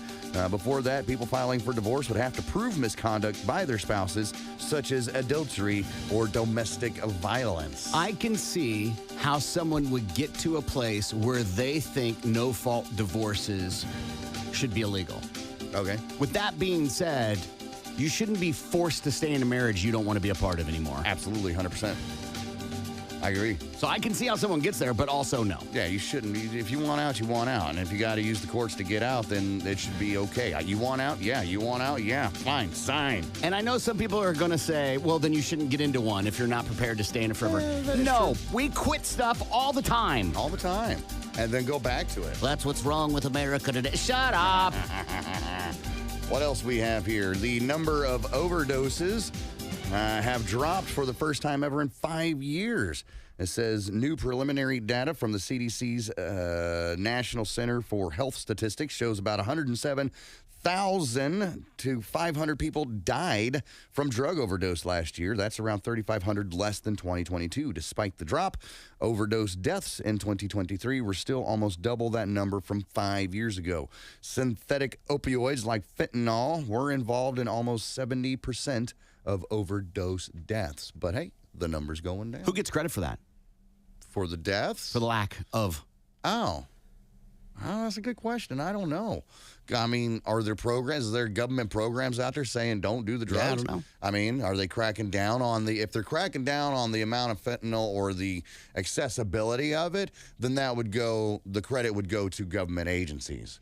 My question is it because of the lack or less usage, or is it because more people are having access to the, what's the drug that brings you back? Narcan. Yes. That's possible, too.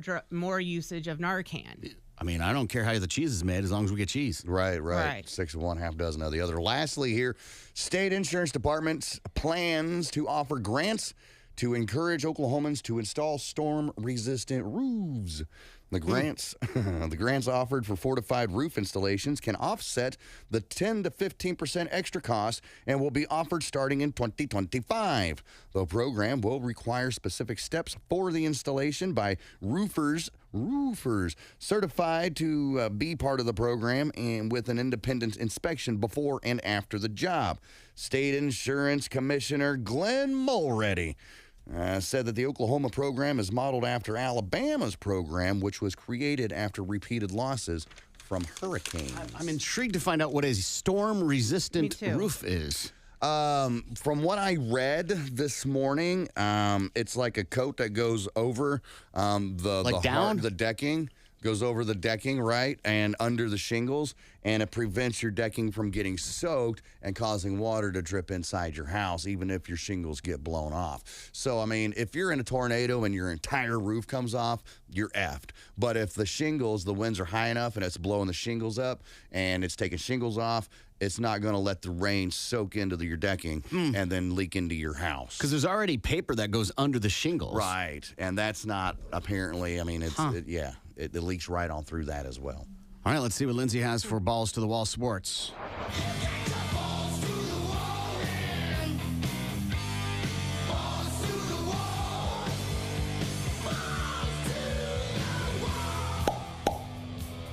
Well, we all know that time flies. In exactly 100 days, Florida State and Georgia Tech will kick off the season on August 24th at Aviva Stadium in Dublin, Ireland, with what's unofficially dubbed Wico College Football's off-season drought, what mercifully end with a game that has ACC title implications. But this isn't just a countdown to kickoff. It's a flare ahead of a 12-team college football playoff, the most historic change to the sport's postseason since the BCS ended in 2014. It's the start of a football season without the Pac-12 for the first time in more than a century. And it's the beginning of historic conference realignment that includes moving the LA schools to the Big Ten and the Big 12's biggest brands to the SEC. It's also the end of some eras, as former Alabama coach Nick Saban has retired and former Michigan coach Jim Harbaugh has moved into the NFL after winning a national title. Here are the 10 first-time conference matchup must-sees this upcoming season, according to ESPN. That is in September. These games take place in September? Yeah. Okay. Florida State at SMU on September 28th. The Mustangs host the defending ACC champs in their first ACC conference game. BYU at Utah on November 9th. The Holy War is back after a 3-year hiatus, and as a conference game going forward, should be the most wholly contested rivalry in the new Big 12. USC at Michigan on September 21st. The Trojans make their Big 10 debut in Ann Arbor. I don't think so, because there was pretty much an exodus when Harbaugh left. So they're not going to be the same team. USC is going to be a completely different team. Oh, yeah. Oklahoma State at Colorado on November 29th. This old Big 8 rivalry has been revived with Coach Mike Gundy facing off against Deion Sanders in a meeting that could hold Big 12 title game implications. Michigan at Washington on October 5th. That'll be a good one. Rematch of last year's national championship. Yeah. Except not the same guys, but yeah. Right. Oklahoma at LSU on November 30th. That'd be interesting. Yep. And Alabama at Oklahoma, November 23rd. Every Oklahoma game, but yeah, absolutely. Keep going. Ohio State at Oregon, October 12th. Let's see, Texas at Texas A&M, November 30th. Always good. Yeah, and number 1, Georgia at Texas, October 19th. Number 1 right now. In what could be a preview of a playoff participants. Yes. Maybe. Yes. And that's your Balls to the Wall Sports. I'm Lindsay on 97.5 KMOD. Balls to the Wall Sports is powered by the award-winning service of Groundworks Tulsa. More of the Big Mad Morning Show is next. Released the identity of the worker who was killed because they were still waiting for family members to be informed, but said both of the employees were young women who had just started at the location about 3 weeks ago. And the customer had been in the Subway location before without ever having an incident. The interim chief of police said so far arguments are the majority cause of homicides this year in Atlanta. There's a lot going on in this story. Boy, I tell you. Your 5-year-old kid was there? Yeah. That's what I thought was bizarre. Okay, I get it. You got to go to work and can't find a babysitter, but Or can't afford one. Or I Can't was afford thinking one. too, or maybe she was going to get off in like 20 minutes and, maybe the dad dropped the child off. No, that's also not okay. Yeah, I know. It's a weird thing for the 5-year-old to be there. Two, another employee had a gun on him. Yeah. The other thing too with Subways, they're everywhere. right. There was a time that I believe there were more Subways than McDonald's and Starbucks and Dunkin' Donuts and all that. They were the most widely dispersed chain. Yeah, especially for sub sandwiches. Faux show. They had the corner market there. But then some other places started I think they're out. still pretty high up on the list. You think so? Absolutely. You go anywhere, there's a Subway. Yeah, I guess you're right. Anywhere. Got 'em inside, They're so gas stations easy. and stuff. It's not like a Chick-fil-A, right? Like you go, there are towns that just don't have Chick-fil-A's. I would bet almost every town has a Subway Oh, yeah. sandwich shop. And if you're putting too much mayonnaise on mine, I'm giving you a tip. If I don't have to ask for it. Here's the deal. You can tell them to stop anytime because Yeah. you're sitting there watching them make your sandwich. You see how much of everything that they put on. You could have been like, whoa, dial it back on the mayonnaise, Yeah. man. Or you can say light mayo or Right, but what's light mayo? light on the mayo. Yeah, but how much is so light? Your light a and little my light are squirt. not the same. Yeah. And I'm the artist here. All right. These are the most True. popular sandwich chains in America. Okay? This is what it says. Blimpie? Have you ever had a Blimpie? Yeah. I have, but it's not most popular. Mm-hmm. It's the most locations, Okay. right? Okay. Because I can name my favorite sandwich shop, but it's not everywhere. Right. And I would wager the majority of people in this town have never eaten at it, right? So you can't go with most popular. You have to have which sandwich shop has the most locations. Largest sandwich chain in the U.S. Oh, here we go. Fun. This is as of 2020, so it's a couple of years old. But it says largest sandwich chain, so does that quantify I think so, yeah. as it could be? Sure. Okay. Continue to the site. Subway comes in at number 6. Oh. It has their rankings on What's here. number one? I got to scroll down. It doesn't have a number 1 listed on the quick list. Well, what's number 5? Listen, here's how it goes. 6, 18, 34, 46, 58, 63, 69, 89, 99, 100. There's nothing really. It says rank in there. Okay. So, all right. So the list you're looking at, those are sandwich ones on the list. So the number 1 sandwich shop is Subway, but it comes on number 6 of all, like, probably fast food. Probably so. U.S. sales and U.S. units. Subway did 10,000. This is the 2019 numbers. Did $10,000 in 2019 with 23,801 units. So is that sandwiches sold? Or locations. Yeah. Here's the thing, is when you go, there's been many times I haven't said light mustard or whatever, but sometimes I get more and sometimes I get less. There's no consistency with the... Right. Yeah. A lot of that's on the sandwich maker, sandwich artist, whatever you want. I am confident that after her 2 weeks of working there, she had diligent training. She sat back there and watched the videos, man, before she started the job. There's no video. There's no orientation videos. Watch Spider. Quote unquote Christian woman arrested at a splash park. This happens in Ohio, where cops were called out to the Cedar Point Shores Water Park there in Sandusky. All right, they say that a woman that describes herself as a Christian and a grandmother was arrested because witnesses told her that she called a child a brat, a fat ass, and then pushed him off a floating toy.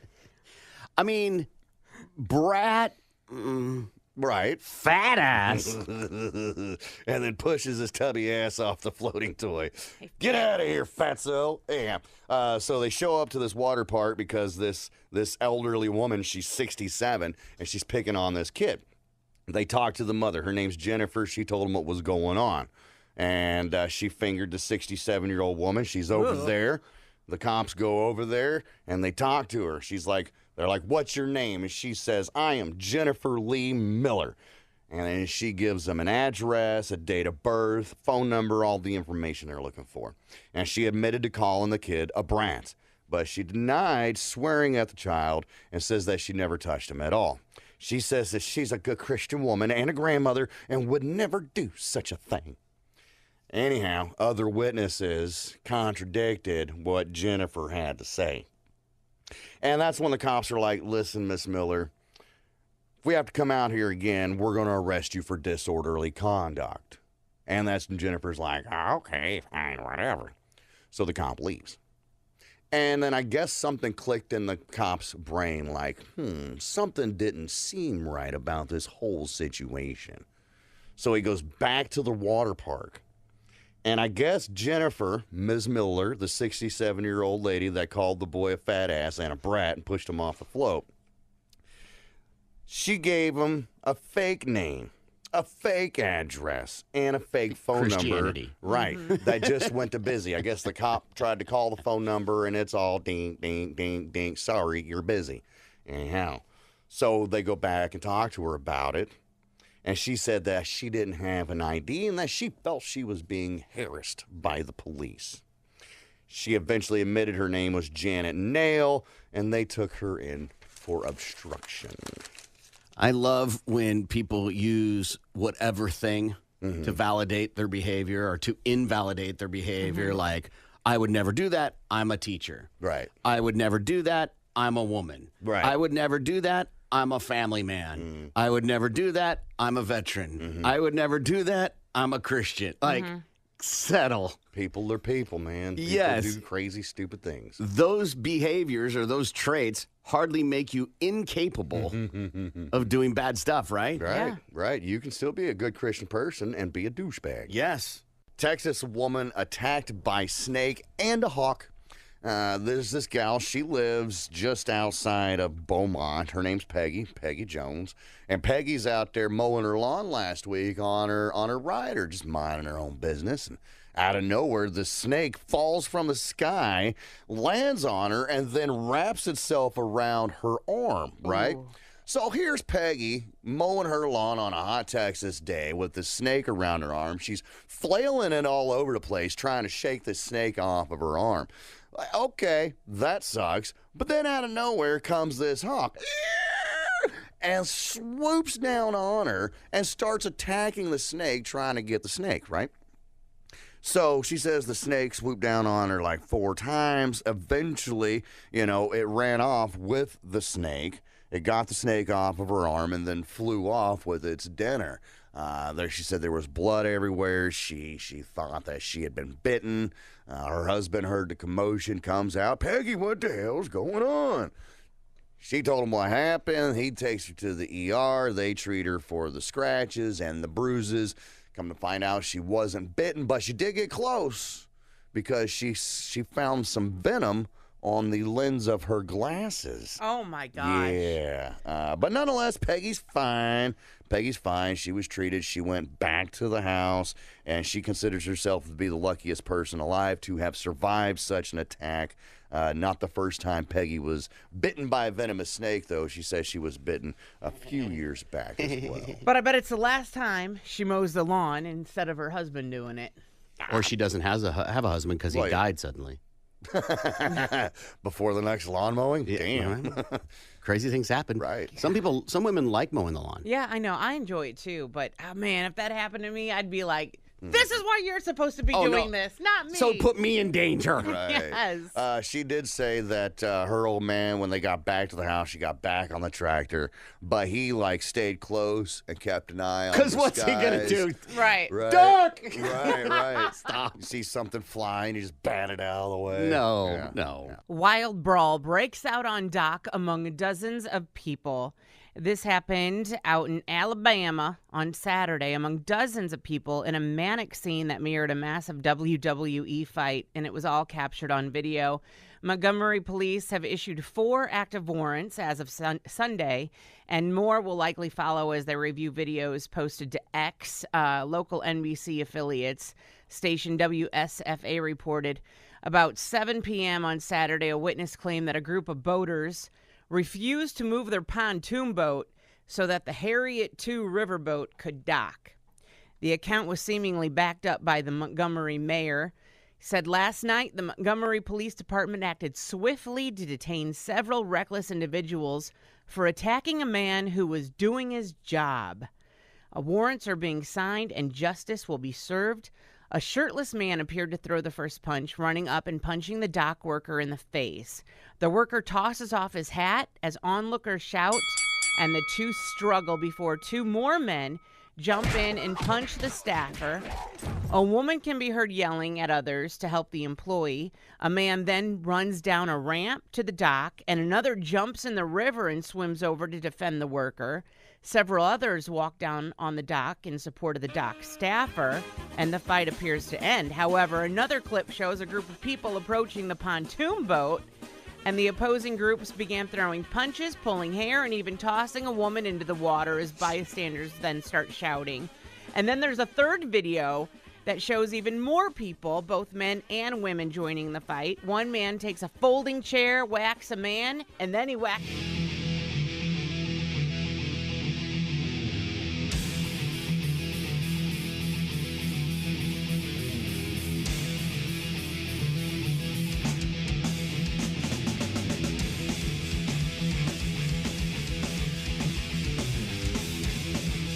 Good morning. It's the Big Mad Morning Show, 918-460-KMOD. You can also text BMMS and then what you want to say to 82945. Good morning, Lindsay. Good morning, Corbin. Let's see if I'm still in Gimpy's head. In less than 1 hour from now, you will hear a key word. And when you do, it's your chance to win $1,000. You'll have 8 chances after 9 o'clock this morning to win $1,000 again today when you rock the bank. Enter that keyword online at KMOD.com for your chance to win. Good luck. Good morning, Gimpy. Well, good morning. And Lindsay, you're close. I didn't know that you were going to say that. Rocklahoma is coming up. Labor Day weekend, Prior USA, Disturbed, Avenged Sevenfold. We have Slipknot and tons more. 3 days of awesomeness. You can get your link for tickets at the website that rocks Lahoma, KMOD.com. All right, Conspiracy Theory Thursday. There's been a lot of talk about whistleblowers, especially with the Boeing situation. And so these are disappearances and deaths of whistleblowers. Ross Alderson He was the BC Casino whistleblower. He was an Australian living in Canada. He was previously director of anti-money laundering investigations at the British Columbia Lottery Corporation, and he was one of the people responsible for monitoring and stopping money laundering schemes in the Canadian province. He worked for the BCLC, as an investigator for 7 years, from 2008 to 2015, when he became the director and worked in that position until he resigned 2 years later, in October of 2017. Documentation shows that he had repeated concerns about laundering in casinos. He became a more senior member and eventually became the director of the BCLC and began to experience health issues. Despite the health issues, he seemed willing to help with a commission of inquiry in late 2019, even calling it necessary and saying he was willing to help. However, he has not responded to a summons to attend the commission. He spoke with the media in 2019, was summoned to attend the commission of inquiry, has not responded. His failing health was certainly a concern with such a stressful job. Some colleagues even suspected that he might be suffering through some mental health concerns. He cannot be found. They don't know where he is. They're not sure if he moved back to Australia, dodged the commission, or is dead. Uh-oh. Typically, money laundering is involved with some sort of crime group. Right, some illegal scheme of sorts. Mm-hmm. And he's like, I got wind of it. And they're like, you might hurt your leg. You might fall and trip on your face. We don't want you to have an accident. Alberto Nisman. He's a lawyer. He was a whistleblower who disappeared under mysterious circumstances. He was an Argentine attorney who specialized in international terrorism. He was reported dead in 2015. He died of a gunshot wound, and authorities ruled his death a murder. However, he was already well known throughout Argentina before his death. The largest bombing in that country's history, the AMIA bombing, happened in 1994. From the blast, 86 people were killed and more than 300 were injured. The government investigated the bombing itself for 10 years with no clear conclusion. In 2004, Alberto Nisman was placed in charge as the prosecutor. So began contentious litigation between the attorney and the government. He was certain there was a cover-up.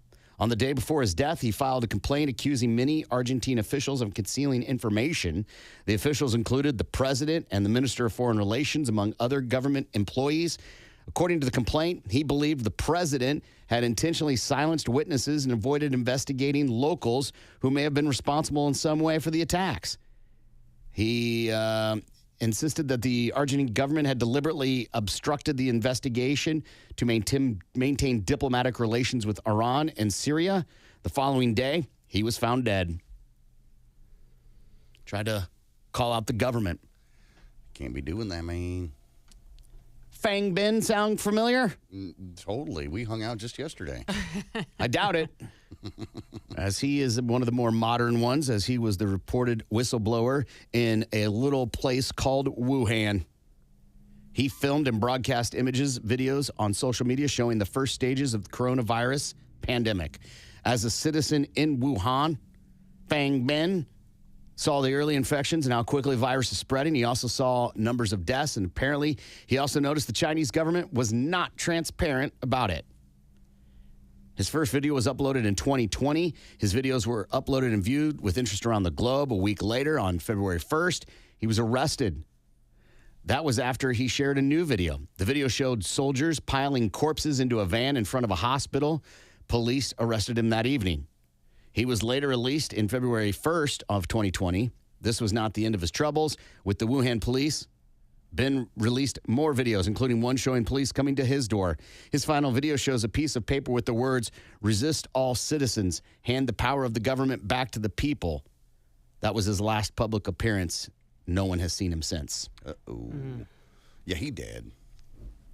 Died of COVID. Right. Serena Shim.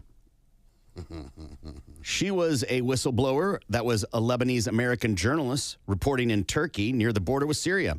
She was working for Press TV at the time. She had reported that ISIS agents were being taken across the border to Syria from Turkey. Political implications of this report were huge for Turkey. This made Turkey look like they were harboring terrorists and secretly supporting ISIS. Following her report, the Turkish government claimed that she was a foreign spy.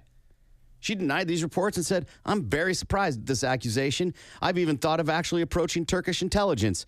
And because I have nothing to hide, I've never done anything aside from my job, and I'd like to make that apparent to them." However, I'm a bit worried because, as you know, as the viewers know, Turkey has been labeled by Reporters Without Borders as the largest prison for journalists. So I'm a bit frightened about what they might use against me. She made those comments on October 17th, 2014. She was killed in a car crash 2 days later under suspicious circumstances. She was 29. Mm-hmm. Val Bruskmit. He was a Deutsche Bank executive. He's the son of a former executive. Deutsche Bank is an international bank in Germany. Upon the unexpected death of his stepfather via suicide in 2014, he received documentation and emails from Deutsche Bank. He shared much of the documentation. He was contacted by the federal authorities, including the House Intelligence Committee, to investigate Deutsche Bank when they suspected of money laundering connected to Russia. Through his cooperation investigation, Forensic News reported that Deutsche Bank America received a deposit of $333 million from a bank connected to the Russian intelligence service. He was last seen in April of 2021. Authorities found his car running with the keys in the ignition in South Los Angeles the next day. They don't know where his disappearance is or where he went or if it was because of his whistleblowing activities. They just don't know where he's at. Just found his car, just decided to leave. That's it. People just disappear, vanish. Hey, man, we all get fed up one day and can't take it anymore. Absolutely. Or you died because you ratted on the company you work for. Because snitches get stitches. That's right. Hey, Juan Stridham. Hey, Juan. Gangs in Cape Town, South Africa are known for being quite dangerous. The 28th gang is one of the most well-known and lethal in the country and was led by George Jawald Thomas. When authorities arrested Thomas, he was charged 52 times, including attempted murder, weapons charge, murder, and others. The trial lasted 4 years. Witnesses in these cases were frightened to speak out, worried that they may face consequences. One witness, Harwin Stridham, was willing to speak. Before he could come to trial, he was gunned down in November of 2008. For his untimely death, with his last breath, Stridham spoke out and identified the killers as Jawald's henchmen. It's not the first time he had silenced potential witnesses. Stridham's bravery allowed the South African government to convict the gang leader. He's currently serving 7 life sentences and another 175. 7 life plus 175. Frederick Valentek. He is Australian. He's a pilot. He was only 20 years old and still learning to fly. On Saturday, October 21st, 1978, he was flying over Australia. While flying, he reported to air traffic control several disturbing things. He first said that an unidentified craft was following him. After being told there was no aircraft in the area, he described the aircraft. He reported seeing green lights and thought the other aircraft might have deliberately played with him. The last thing he said was, "It's not an aircraft." Following this, he and the aircraft disappeared. Search and rescue efforts continued until October 25th, so 4 days. Many potential 4 days. Well, really, you're going to go 3, right? Right. Because it's going to take them a while to get out there. They didn't go all of the 21st. Right. So only 3 days. And 3.5. We'll give them a half. You know what? And they didn't go until midnight on the last day, so we'll go 3. Guys, I'm good. We've been here 3 days. Let's call this one a half day and get on out of here, huh? Many potential explanations for what happened to the young pilot abound, but none have been proven. Some suspect he lost control of the plane and flew upside down without realizing it. Others suspect that he staged his disappearance for media attention. There's little evidence to support either theory. Others think the extraterrestrials have him. That was my first thought. Aliens. Aliens, unidentified craft. He calls it in. They're like, there ain't nobody behind you. Why? Because aliens use radar blocking technology, right? And then they're like, They caught up to him, and they heard the radio transmission. They're like, we got to get this guy. Beep, bork, bork, bork, because that's how they speak. And then they took him down. And then they probed him. Maybe it's a thing where, like, they have an arrangement where they sacrifice so many people over to keep them at bay. Okay. Like we're feeding the aliens like human people just to keep them happy. I could see that. Charles Horman. Charles Horman was an American journalist and documentarian who was reporting on the political climate in Chile. He reported on an attempted coup involving the United States government in the 70s. Eventually, the military coup did occur. Horman was detained and arrested by soldiers from the Chilean army 6 days later.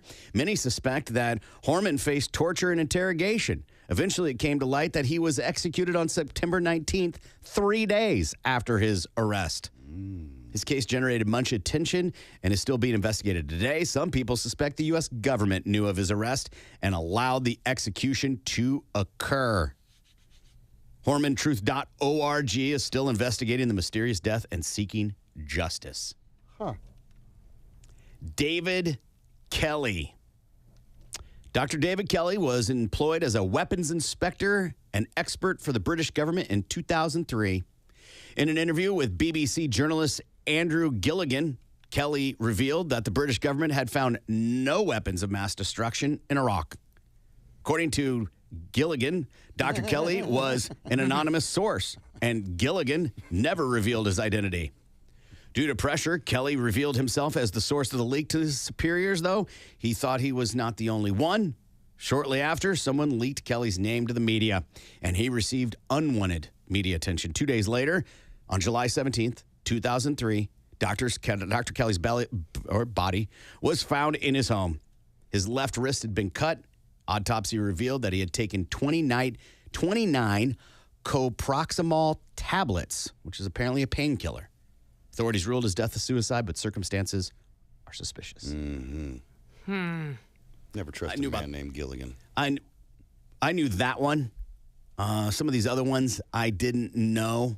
I knew about the UFO one, the Australian UFO guy. Yeah. And then there's this one, and this is the one.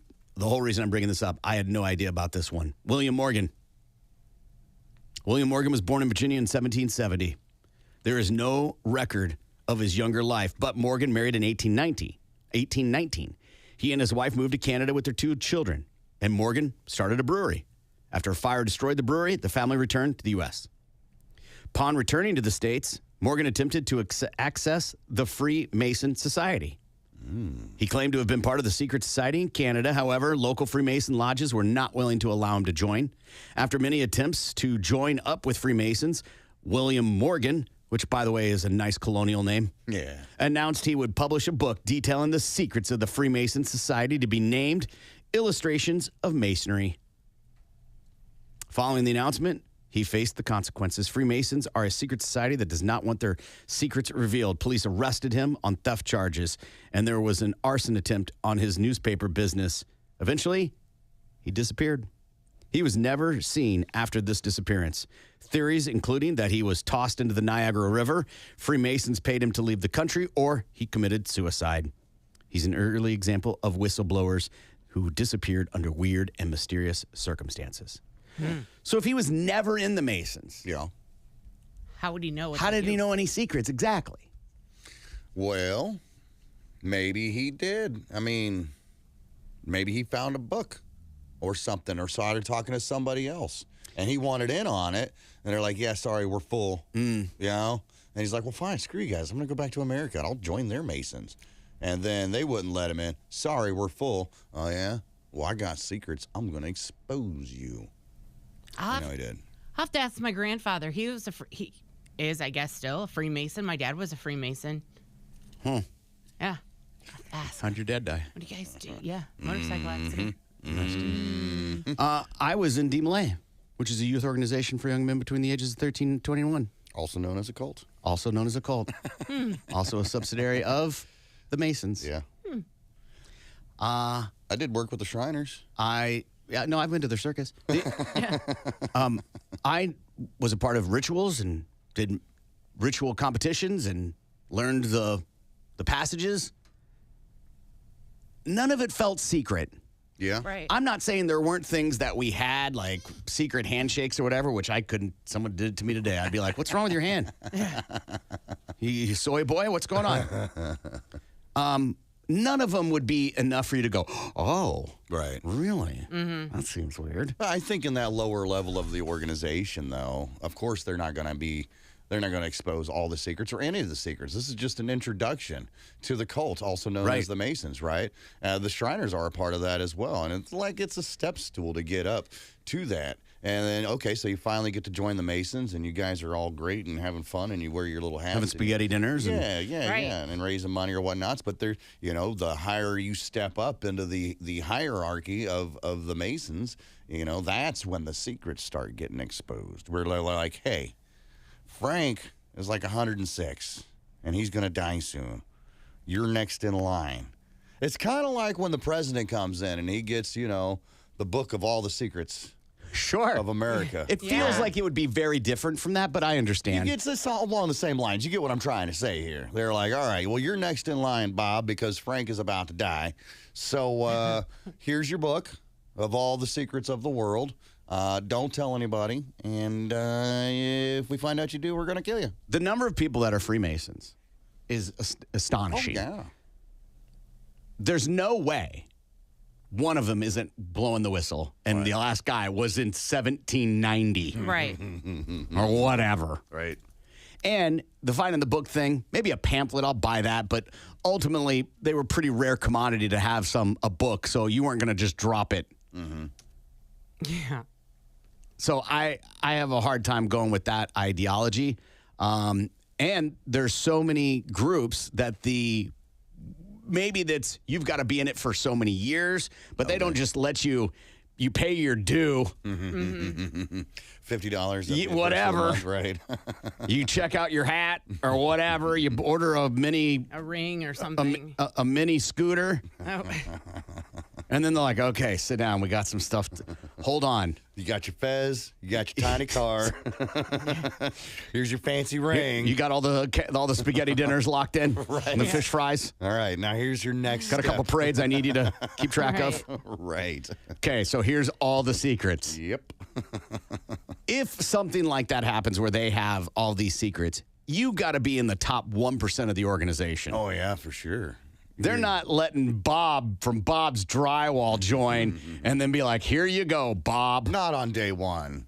Not on day one. What day then? I mean, it's going to be like day 7,000. I feel you got to be in there for at least 10 years before you get even exposed to any kind of secrets. Somebody texts this: Freemasons aren't really a secret. Old ass tradition, sure, but really just an old gentleman's club that teaches men how to be better men.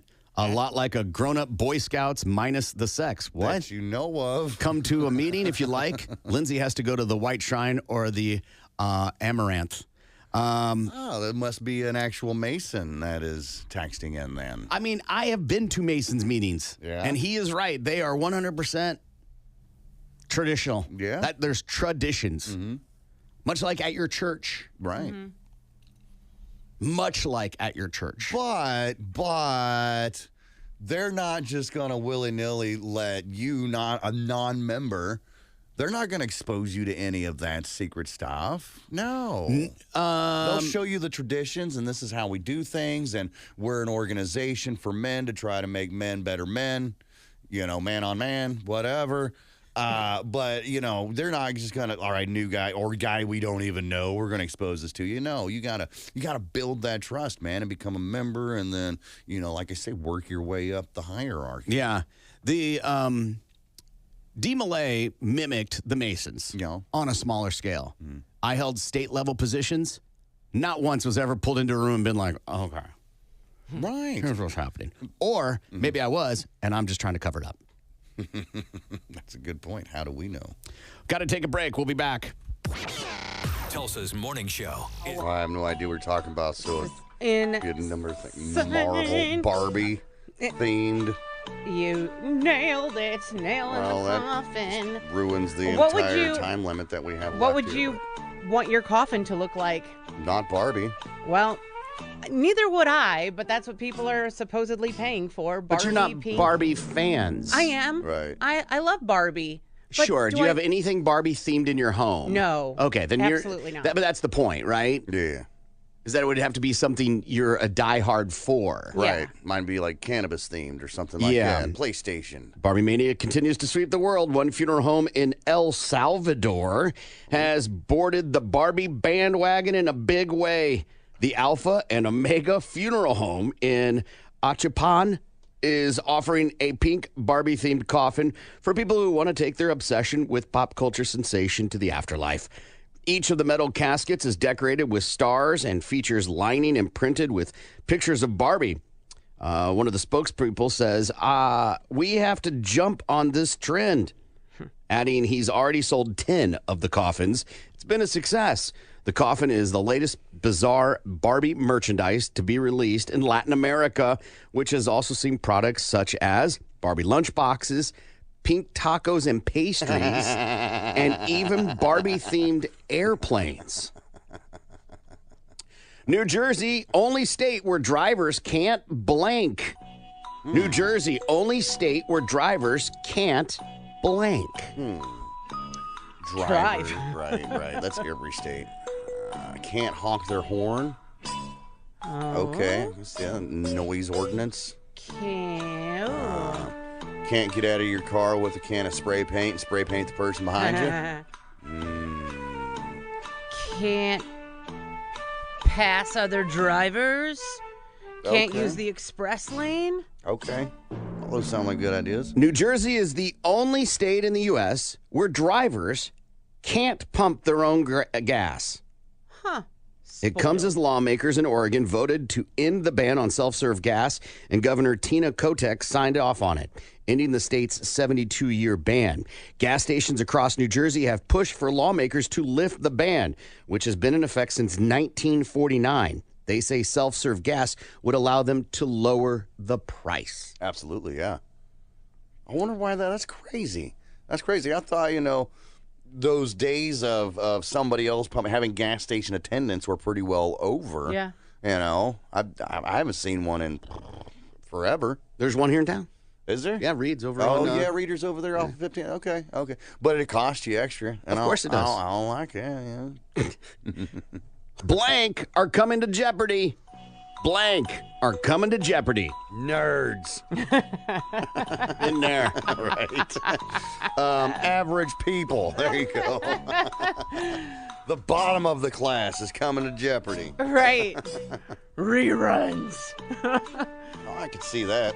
Like on a game show network or something. Playing the old episodes of the Jeopardy. Oh, yeah. Like the 80s and stuff like that. So we still get our taste of Alex Trebek and that wonderful stash. The fro, man. Oh, yeah. When the new season of Jeopardy premieres, there'll be some changes as the writer's strike continues.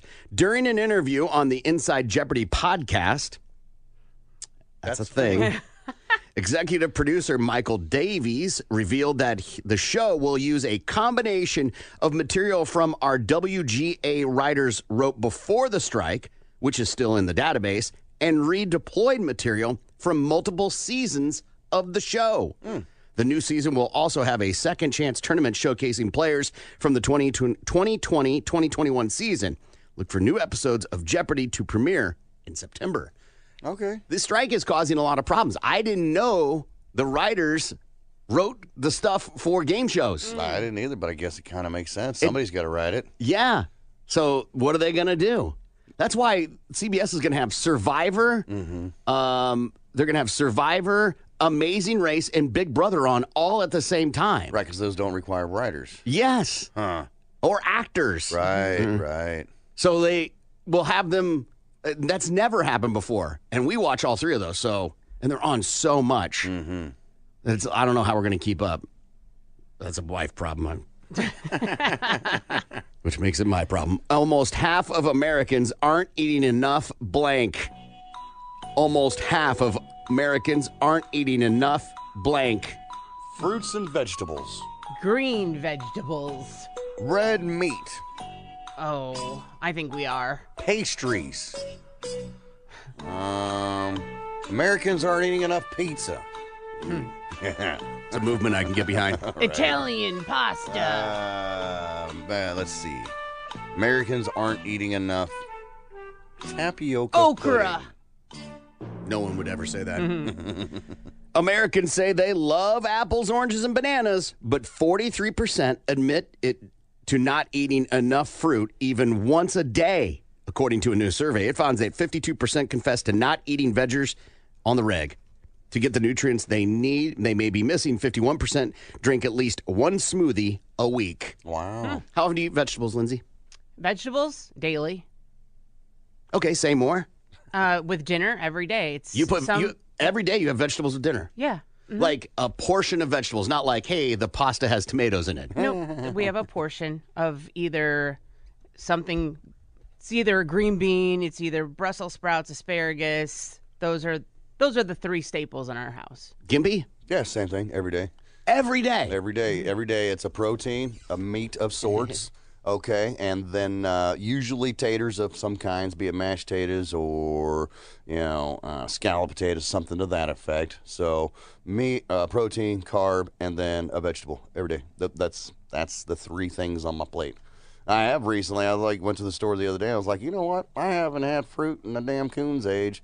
So I went to town, got a bag of grapes and some watermelons and, other stuff like that. I eat fruit every day. Mm-hmm. But as far as vegetables, if it's in the HelloFresh, yes. Right. But not, and maybe if we're grilling. Mm-hmm.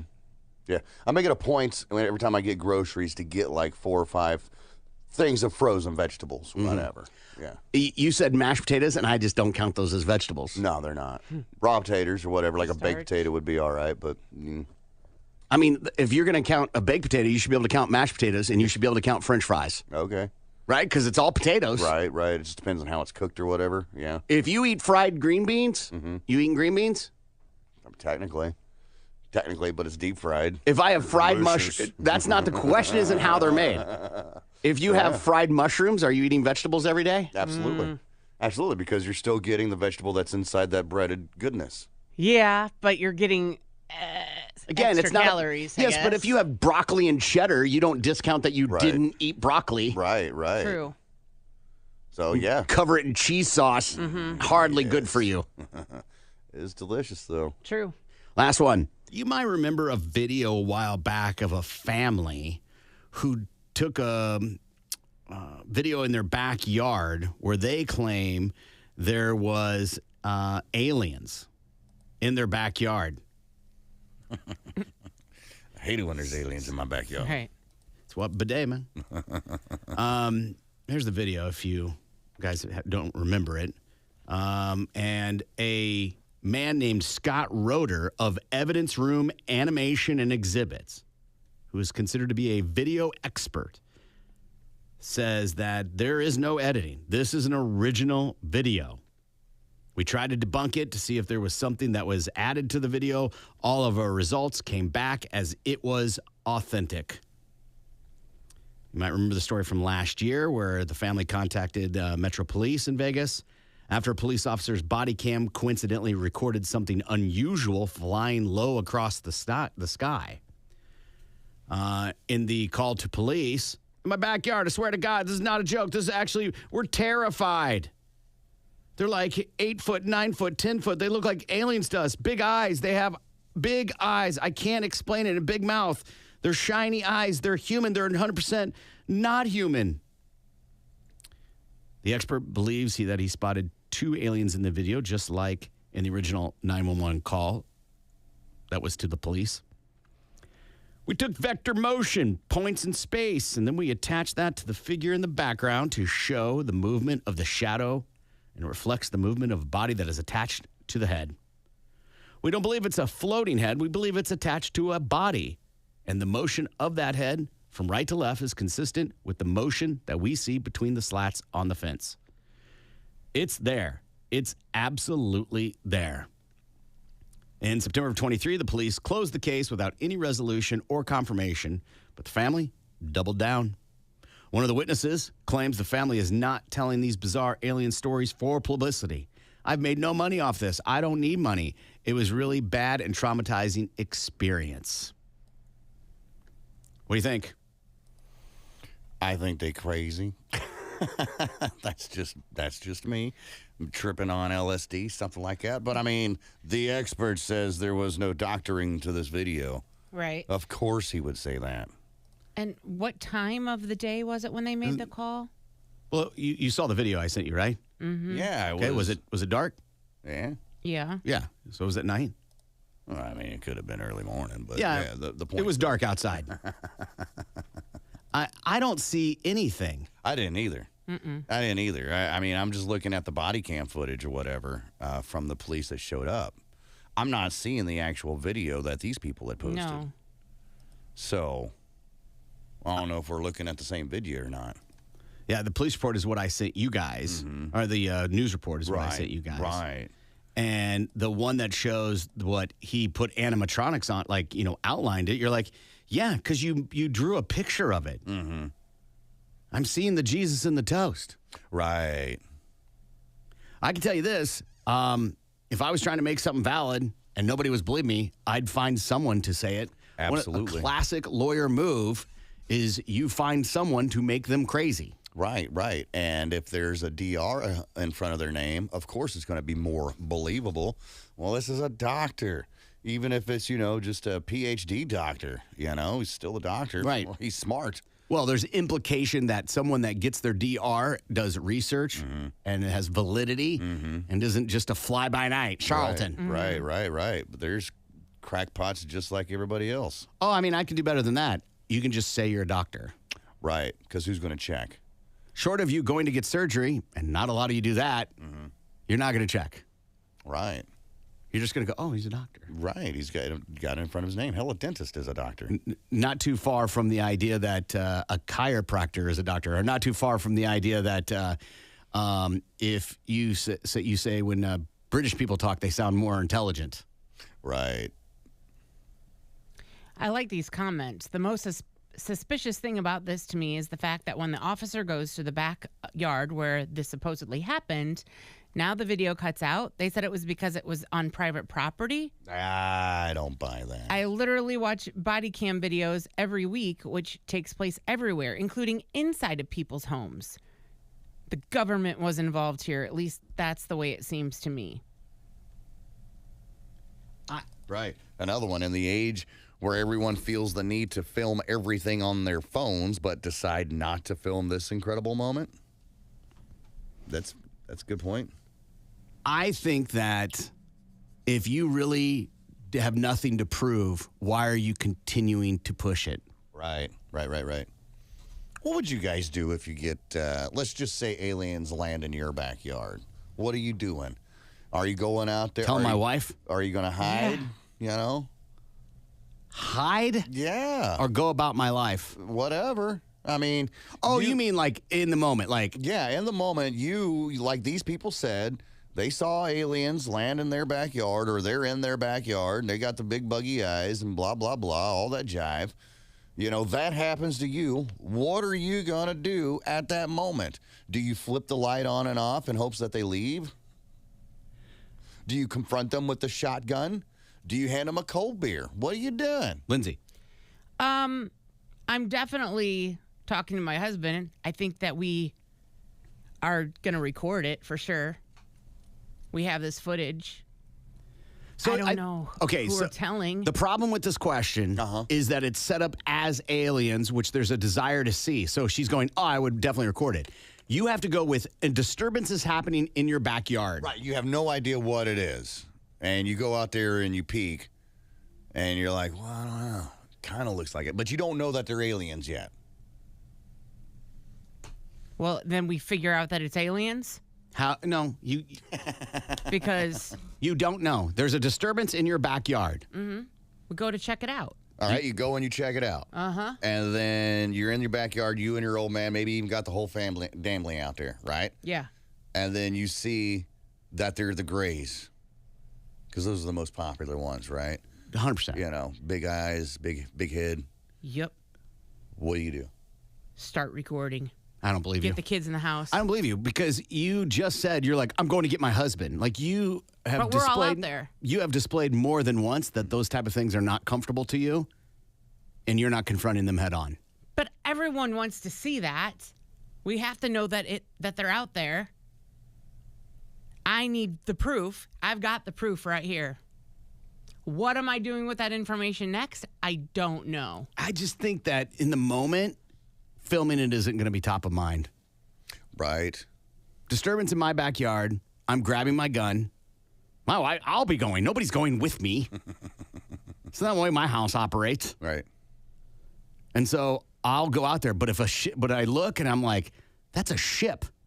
I'm probably not going out there at that point. Okay, you're going to stay in the house or go back into the house? Listen, I ain't about to get probed. But we don't know if that's what they really do. If we see the ship that they arrived on, probably not going to go out there. And what am I going to do? Let's just say I've got the cojones to go out there. Right. With my Springfield XDM 9mm. Right. Aliens are in your backyard. They've landed on your ground, and they're just kind of looking around. Yeah, like they took a wrong turn somewhere. Yeah. No chance, huh? No. Why not? I don't want to go to wherever they're from. It could be awesome. Or not. Right. It There's is only equally as chance of it being very bad. Right. And then I'm being read on some stupid morning show as someone who went missing because he complained about the company. Right. I say you grab an icy cold Bud Light and you go out there and say, hey, welcome to the neighborhood. Toss them a cold one. And they go, he's attacking. Ding, ding, ding, ding. Maybe so. Or they could be curious. If you're in a foreign spot, name a part of town that would be foreign to you, and you don't speak their language, and someone tosses something at you, you can't identify because you don't know what beer looks like. Right. You're going to be like, this is pretty awesome. Hell's no. I don't know. You're retreating or attacking. They'll know what it is because they've been keeping an eye on us since forever. Right. They know exactly what it is. We just said they're lost. So they're not very observant if they have been. Toss them a cold beer. Tell them, come on in. Here, hit this. Get high with your alien friends. Why not? Why not? Make the best out of the situation. If you end up getting probed, whatever. Yeah, Not surprised you're okay with that. Right. Just saying. Yeah. Because the other part of this, the DEF part is, who's going to believe you?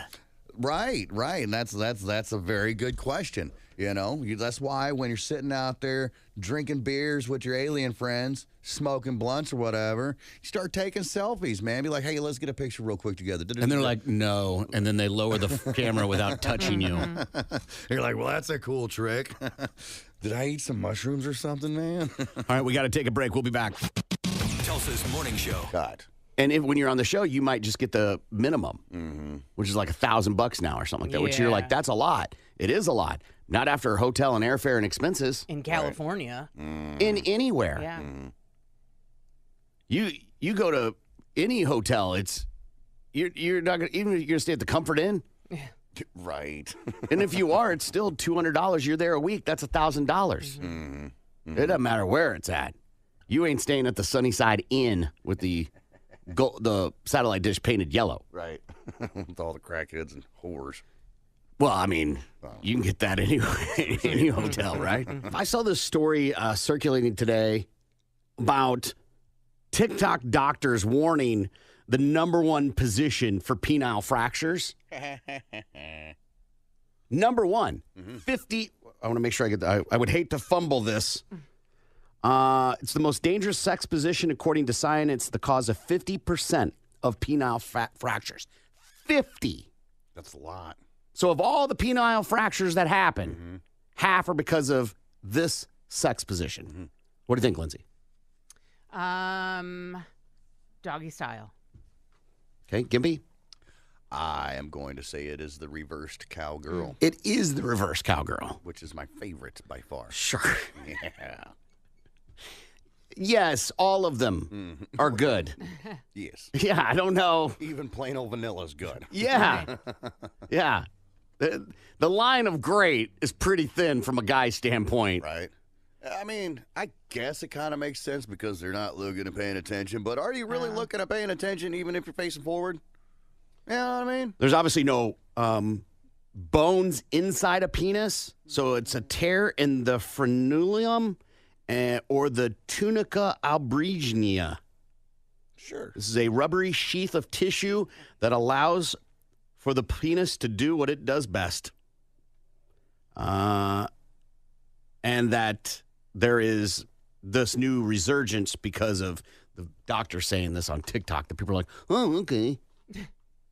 So they're seeing more broken boners now because of the TikTok? No. The story of this being the number one sex position for a broken wee-wee. Okay.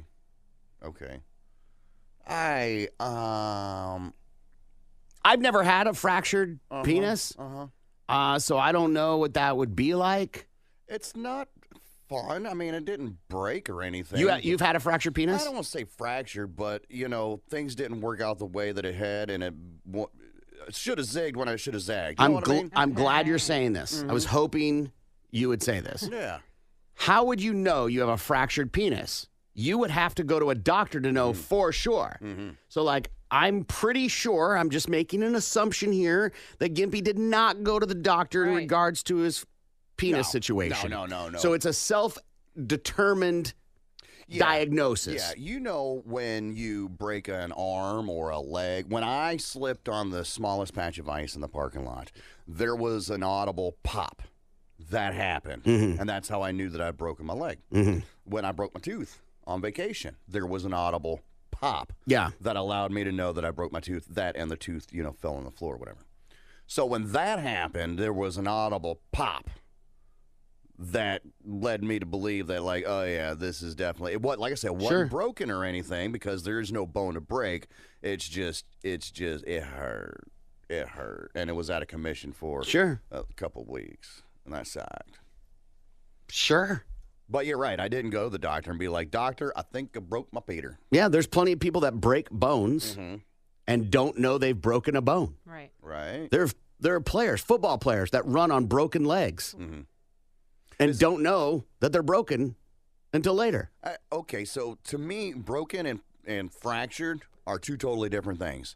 Like a hairline fracture, a small fracture, you can still perform with a fracture.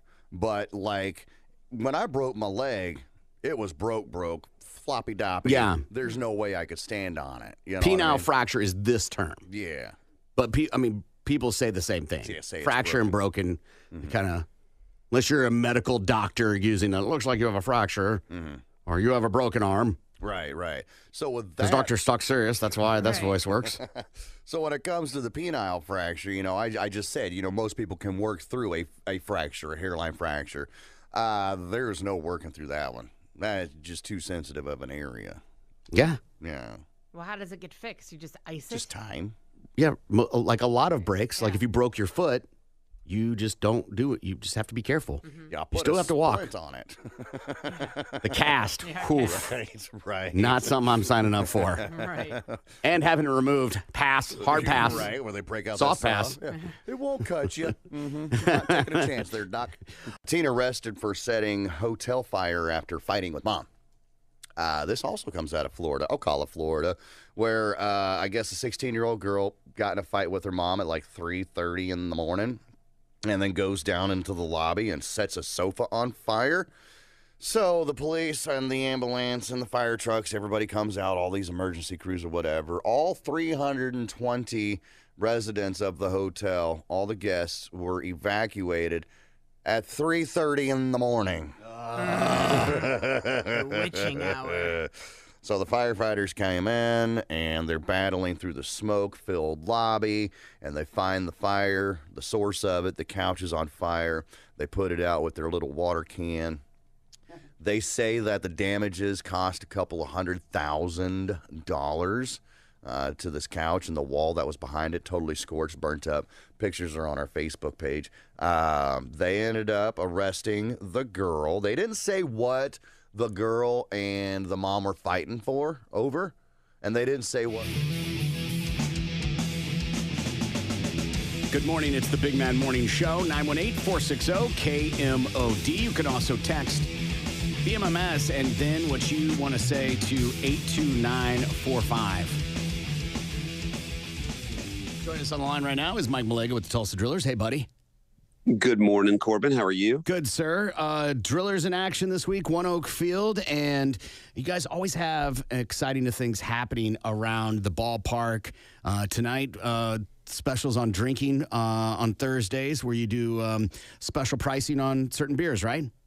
Yes, sir. We got $3 domestics tonight, and I think we have $4 Modelo's as well. So, always good for the 21 plus crowd coming out on Thursdays. And then we got King Cabbage will be out there like the house band every Thursday night. They have been great. Unfortunately, we've always had like rainy weather every Thursday so far this season. So hopefully today clears up and we got some great weather and fans can really enjoy those guys because they're a blast. And tonight's Drillers Golf Hat Night, so be looking for that. You got fireworks on Friday and Saturday? Mm-hmm. Yep, back-to-back double fireworks this weekend as we're wrapping up the school year. Should be a great weekend for some fireworks and Drillers baseball. Yeah, and then, of course, day game on Sunday. Let the Fun Day Sunday where the kids eat free, Hornsby's Hangout, and James Outman Drillers jersey giveaway. Yes, one of my favorite drillers in the Los Angeles Dodgers era with us, James Outman. So we'd love to honor James. James did a great job when he was with us. He's just one of those guys that does everything well. He was a real spark plug for the Driller. So we got these awesome T-shirt jerseys that we're giving away on Sunday that are going to be just a great giveaway. First 1,000 fans, I think. Yeah, and besides all these great things that's happening, make sure you get your tickets at TulsaDrillers.com, is that the players, you're seeing the future stars, not just of the Dodgers, but whoever they're playing when they're in town. Like this week, it's the Wichita Wind Surge. And last night, you had maybe one of the craziest, I don't want to say craziest, but definitely a bizarre thing that happened with Dalton Rushing, who's, am I fair to say he's the star of the team?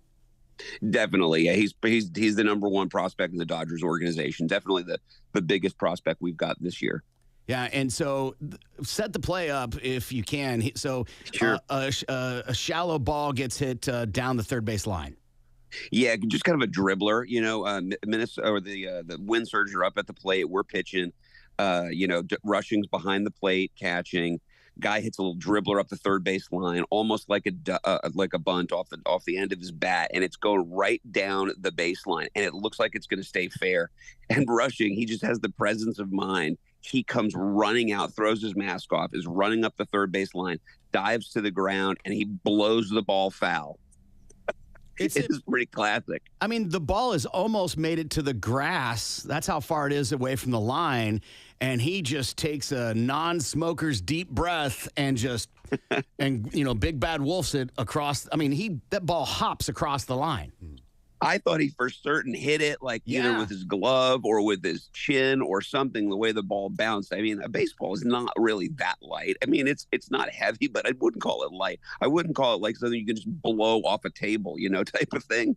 And the ball took a hop. It went foul. Unfortunately, you're not allowed to do that. So the guy was awarded the base hit, but it was just a classic shot. And we've got this beautiful picture of him. He looks like Dizzy Gillespie there blowing on his freaking trumpet. I mean, cheeks full of air, and he just hoists this thing into foul territory. If it had counted, it would have been one of those plays that you just look back on and said, what a smart play. That's a high baseball IQ guy. And it just shows the excitement that happens when the Drillers are playing down at One Oak Field. These guys are giving it all, trying to make it to that next level. And you see just good, fun baseball happening. Even though he knew that he couldn't do that, it was still fun. Yeah, you got to go and check that out. It's on our socials. Minor League Baseball's picked it up and sent it out. Like, it's everywhere. It kind of went viral. Everybody's got it on their channel because it was just such a funny, unique play. If you hadn't seen it, take the time, go look at it. It's a funny one, and it's the first time that I've ever seen that with the Drillers. There was a play when I was a kid, and you're too young to probably remember it, Corbin, but there was a show called This Week in Baseball, and they played it on there forever. But there was a third baseman from the Seattle Mariners. His name was Lenny Randall, and he did the same thing. And I think he got away with it back then, and they changed the rule afterwards. But that's the first time I've seen it since then, and it's probably been 40 years since that happened. Yeah, and ironic that he used wind to try and get out one of the guys from the wind surge. So very well done. Yes, very ironic. Easily the non-play play of the year so far that happened down at One Oak Field. So make sure you see him in action. And I also want to bring up too, even though you guys aren't in town Memorial Day, you are having a game on Monday, right? Correct. Yeah. So we're not home the weekend leading up to Memorial Day, but we are playing on Memorial Day. So if you want to cap off your long weekend, we're going to have fireworks that Monday, May 27th. Post game, I think we're going to go with like a 6 o'clock start. If I'm not correct on that, double check it when you buy your tickets. But I think it's a 6 o'clock start. So we'll get everybody out of there pretty early to get back to work on Tuesday. But it should be a nice way to cap off the Memorial Day weekend. TulsaDrillers.com to get your tickets. Mike, have a great week. Appreciate you. Thanks, Corbin. You guys too. All right, take a break. We'll be back. To the Wall Sports is powered by the award-winning And also, yes, I had to take one when I started substitute teaching. So back in Indiana, I had to take one. And again, I wasn't, even back then, a heavy pot smoker. So it wasn't enough, like, in my system to even worry about it. Are you a heavy pot smoker now? No, I'm not. Well, at least you were implying that you weren't, so I didn't know if you were. So now. I've never had to worry about it. Yeah, it's never been in my system enough to even worry about it. Gimpy, you said one. How many have you taken total in your whole? One to get a job at Target. Huh? No, excuse me. I just lied to you. Sorry, the other job. 2, as a matter of fact. One to get a job at Target, and the other one was to get a job when I was selling parts, the job that I had before I got here. And I had failed that one. I had tried. I was like, all right. I love that you put some sympathy tone on it. Like, I tried. I did. I quit for a couple of weeks. And I'm like, all right, that should be good enough, right? THC absorbs in your fat cells. I'm not a heavy guy, so therefore I thought it would flush it out a lot, sooner. It wouldn't stick around in my body as long as it did. So a couple of weeks go by. I'm like, all right, bet I'm good. And I go down there and I take their whiz quiz. And it comes back. You tested positive for the marijuana. And you hadn't smoked in how long? It'd been a couple of weeks. I completely stopped. It can hang. Hold on. Mm-hmm. I thought that was like recent. I didn't think whiz was weeks. No, it's the THC absorbs in your fat cells. So it stays in there for a while. And if you're a bigger, heavier dude and a heavy smoker, and that's another thing you got to think of. Heavy smoker I was, but so therefore I thought, okay, a couple of weeks, I'm not a fat guy, I should be good, not taking into account the amount that I put into my body on a daily basis, okay? So I failed that one, and they're like, all right, we'll give you another shot, but you got to wait for 6 months.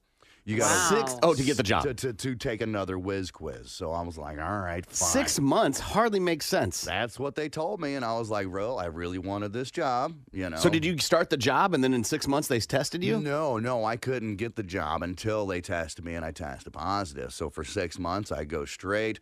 I quit completely for those 6 months. Impressive. And I know. Very right? much so. And so I took my test. I passed it with flying colors. And then I started back up again. And I tell you what, it has not been the same since.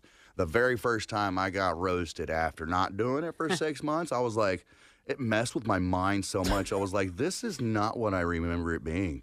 Oh, it's because my tolerance dropped. I was like, well, I guess we're just going to have to build it back up. But you're talking, from 16 to 25, so 9 years of just steady smoking all day, every day. My tolerance was way up there. So I was like, I guess we'll have to start all over again. Challenge accepted. Yep. I worked at The Edge, and the company that owned them in another market, they own a newspaper service, and the newspaper, one of the delivery guys that delivered the paper in the morning to, the stands or whatever, hit a kid and killed a kid, and they tested him, and he was high. So they were like, we're drug testing everyone. And so they instituted a drug policy where you had to do a random drug testing. I go to, London to see Kings of Leon. And then when I come back, they call me into the office like right away. Right. And they're like, hey. And I was friends with the business manager. He's like, hey, you have 24 hours after I hand this to you to go take a drug test. Would you like me to hand it to you? And I was like, no. And he's like, all right, tomorrow morning I have to hand it to you. Mm-hmm. So whatever you need to get taken care of. Right. And so I went and bought like pea clean, like, all the stuff, broccoli, whatever, all the stupid stuff. And went and did the test. And when I did the test, they give you all these instructions, the thing, put it in there, don't flush, da-da-da. So I obviously have to pee like a crazy person. Mm-hmm.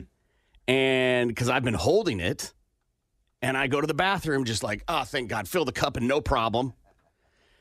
Done, being a good boy, and I flush. Oh, and they're like, I go out, and she's like, did you just flush the toilet? And I'm like, yeah. Cup's in the thing. We're good? And she's like, no, you can't flush. So 1 hour. See you again. See you in an hour. And you're like, and if you didn't do the test, they fired you. Yeah. Oh. And I was like, So I went and ate and panicked. Mm-hmm. Went back and did it again and was like, did not flush. Like she even put a note on the thing. Don't flush. Did she say like, it happens? No. Or was she mean about it? No, she wasn't mean about it, but she also wasn't empathetic. Yeah. Right. She's there to do a job. Right. She's seen all the tricks. Mm-hmm. You go in there and you're peeing like you're running out of, like you haven't peed in days. Yeah. He is well aware that you're trying to pass a test. They're not stupid. They've seen all the tricks. Yes. Mm-hmm. Yes. Mm-hmm. The question is, how many people lost their job there after that? Did anybody? Good question. No. No, we're all Johnny Fever. Of the places I've worked that have had drug policies, I've never seen and alcohol. Yeah, I've never seen somebody get fired. Wow. And I know that some people didn't. Yeah. So maybe there was an internal like, hey, you get a warning, and next time though, we'll test possibly. you again. Yeah. Mm-hmm. Mm-hmm. I don't know. Make sure you powder your balls. We're changing. It's not patio parties. It's now powder your balls parties. I like that. Are you going to bring the powder? Are you going to be doing the powdering? Who's powdering? Every patio party powder since the age of time. Right. Every single one. Powder them up. Absolutely. Do you just like put a pile on like the counter and just kind of dip like you would your donuts and your coffee? No. Or? So what I do is I put it in my hand, right? And then I waddle into the carpeted area in the closet, right? Okay. And then I have to it's kind of like a squat. Okay. And then I do the sides. Okay. And then I go underneath. Okay. No padding at all whatsoever, just kind of. No padding. Okay. It's not It's not playtime. Well, what you do in your carpeted part of your closet is your business. And then whatever's left goes in my armpits. Okay. Makes sense. If it's not a pad, is it a rub down? That's what I said. I said rub. Yeah, on each side. Yeah. Okay. Right. Yeah. What, are you a patter?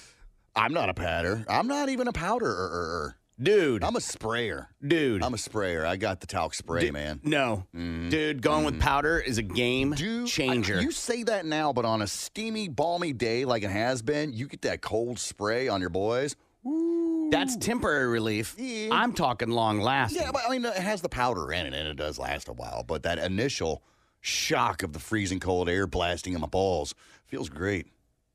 Don't knock it till you try What is the movement is what I'm worried about. What, do you think it's going to blast them off like a sandblast? Yes, I know. I don't want a cold burn. Airport runway worker killed after being sucked into the airplane engine. Yikes. Federal officials are investigating the weekend death of a grounds worker at the Alabama airport. NTSB said the worker at Montgomery Regional Airport was killed after he was sucked into the engine of an airplane.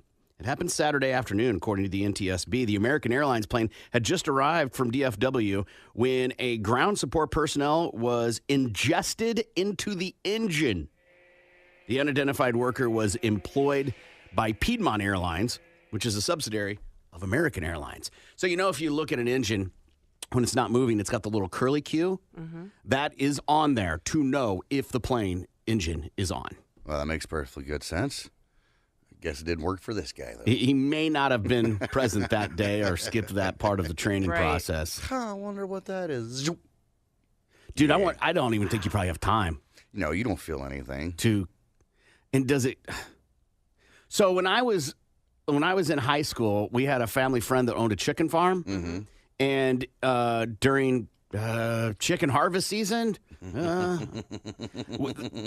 we would go and he'd pay us, and you make good money, right? Yeah. And you load up just the females, you don't load up the males, but you have to kill the males, and you're supposed to pop their necks and throw them in one of the cages, and then they get collected later, right? Yeah. Okay. Yeah, makes no sense. I'm sorry, cancel me. I don't know. I'm just saying that's the way it worked. Some of us, not me, would throw the chicken into the industrial fan. That chicken into the industrial fan, which are those big. Boom, boom, boom, boom. No, not me. Have you seen my throws? I would never do. Listen, Pepsi bowling champ of the 8th grade. That's not throwing. You got to throw a ball. It's rolling. Whatever. You rolled that rooster on into the fan. And it kind of like would. The point being is it would stall the fan wouldn't just keep running. Right. Right. Like it kind of would. Yeah, bog down a little bit. Yes. Yeah. Is that happening with an airplane engine? You would think. You would think.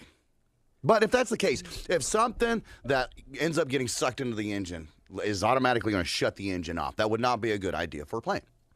Because ducks, geese, birds, Superman, whatever. Yeah. I mean, the movie where they landed the plane in the Hudson, that's what that was about.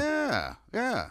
So if it was going to, shut off anytime something flew into the engine, well, they wouldn't be on the ground or they wouldn't be in the air. And what type of plane are we talking about? A big one, a small one. If it's a regional airport, it's hard. No, it ain't a big one.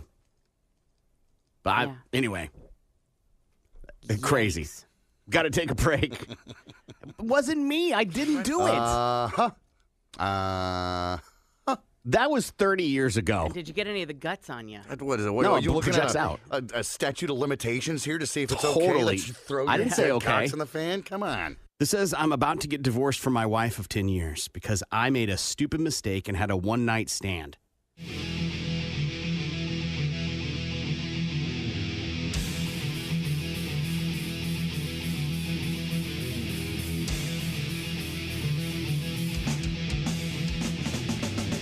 Good morning. It's the Big Mad Morning Show.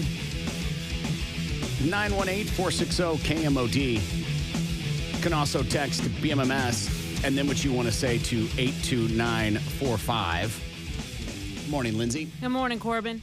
Happy 43rd porn star birthday to Ms. Butterworth. Check out the beauty of her booty in Big Ass Quake, Whole Lot of Lovin', and Mo Bigga, Mo Beautiful, too. Good morning, Gimpy. Well, good morning. You just got your first keyword to rock the bank. If you missed it, that's okay. You've got 8 more chances throughout the day. Just listen for it and then plug it into the website that rocks, KMOD.com. We do our top list on Thursdays at this time. It's time for Big Man Morning Show's top list. Random topics, randomly drawn with random results. Now here's Corbin, Gimpy, and Lindsay with this week's top list. This week's top list is favorite baseball players of all time. Favorite baseball players of all time. Lindsay. All right. Baseball's not my favorite sport, but I do have some favorite players. Starting with number 5, Chris Bryant. Chris Bryant. Who's Chris Bryant? He was a favorite of mine when he played, of course, for my Chicago Cubbies, an outfielder. And he was a World Series winner in 2016 when the Cubs won the World Series. He was MVP that year. He was a National League Rookie of the Year in 2015. And in that year, he hit the longest home run of the season at 495 feet. Plus, Chris Bryant is just adorable. Super easy on the eyes. Huge cutie patootie. Number 4 for me, Aaron Judge. Huh. Not a Cub, but he is just a home run king, man. 5-time All-Star, a 2017 Rookie of the Year, and then the American League record for most home runs in 2022. I mean, he's broken just about every home run record I think there is. He broke Babe Ruth's home run record. He broke Roger Maris's home run record. He's won the MVP award. He broke Joe DiMaggio's home run record. I mean, the list goes on. He won the 2017 Home Run Derby. He's just a powerhouse for home runs. His swing is amazing. And again, very easy to look at. Number 3 on my list, first baseman Anthony Rizzo of when he played for the Cubs on the World Series team, 2016. First player in Cubs history to have 3-game winning RBIs in his first 5 games with the team. He hit 7 home runs, the most by a Cubs rookie in a calendar month since Mel Hall in 1983. He also led rookies in home runs among the National League. And again, he is a cutie pie. He's the only actual baseball jersey that I own as well. Anthony Rizzo. Love him to death. It was a sad day when he got traded away from the Cubs for their rebuilding year. Number 2 on my list, Andre Dawson. He was an outfielder for the Cubs, number 8, 1987. Call him the Hawk. Awesome Dawson. 49 home runs the year he was an MVP for the National League.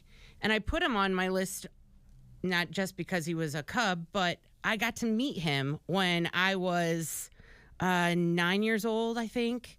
He was at the McDonald's across the street from the house I grew up in, signing autographs. So I have an Andre Dawson signed rookie card. Well, that's cool. Yeah. Mm-hmm. Yeah. And he was super nice. And I'll never forget that he actually, when he was in the McDonald's sitting at this table, he had 3 drinks sitting with him. He had an ice water. And then he had a chocolate shake. And he had a cup of coffee sitting next to him. And he had an empty garbage of like a Big Mac, or not a Big Mac, but a burger, some sort of hamburger or whatever. But he was super sweet, and the line was so long, and he was just a very cool guy, very nice. And he signed every autograph, shook every hand, very cool guy. So was he there just on his own, or were they having a promotion? They were having a promotion. Oh, well, then he better sign. Well, yeah, right. But, I mean, just super nice guy. And then number 1 on my list, because it's the first baseball player that I probably was ever introduced to, Babe Ruth. I ever learned about him, the great Bambino. And I love the movie The Sandlot. And, of course, he was their hero in that movie. And that was probably the first real sports movie that I ever fell in love with, you know, and was a huge fan of. Yeah, and he, again, his home runs, the only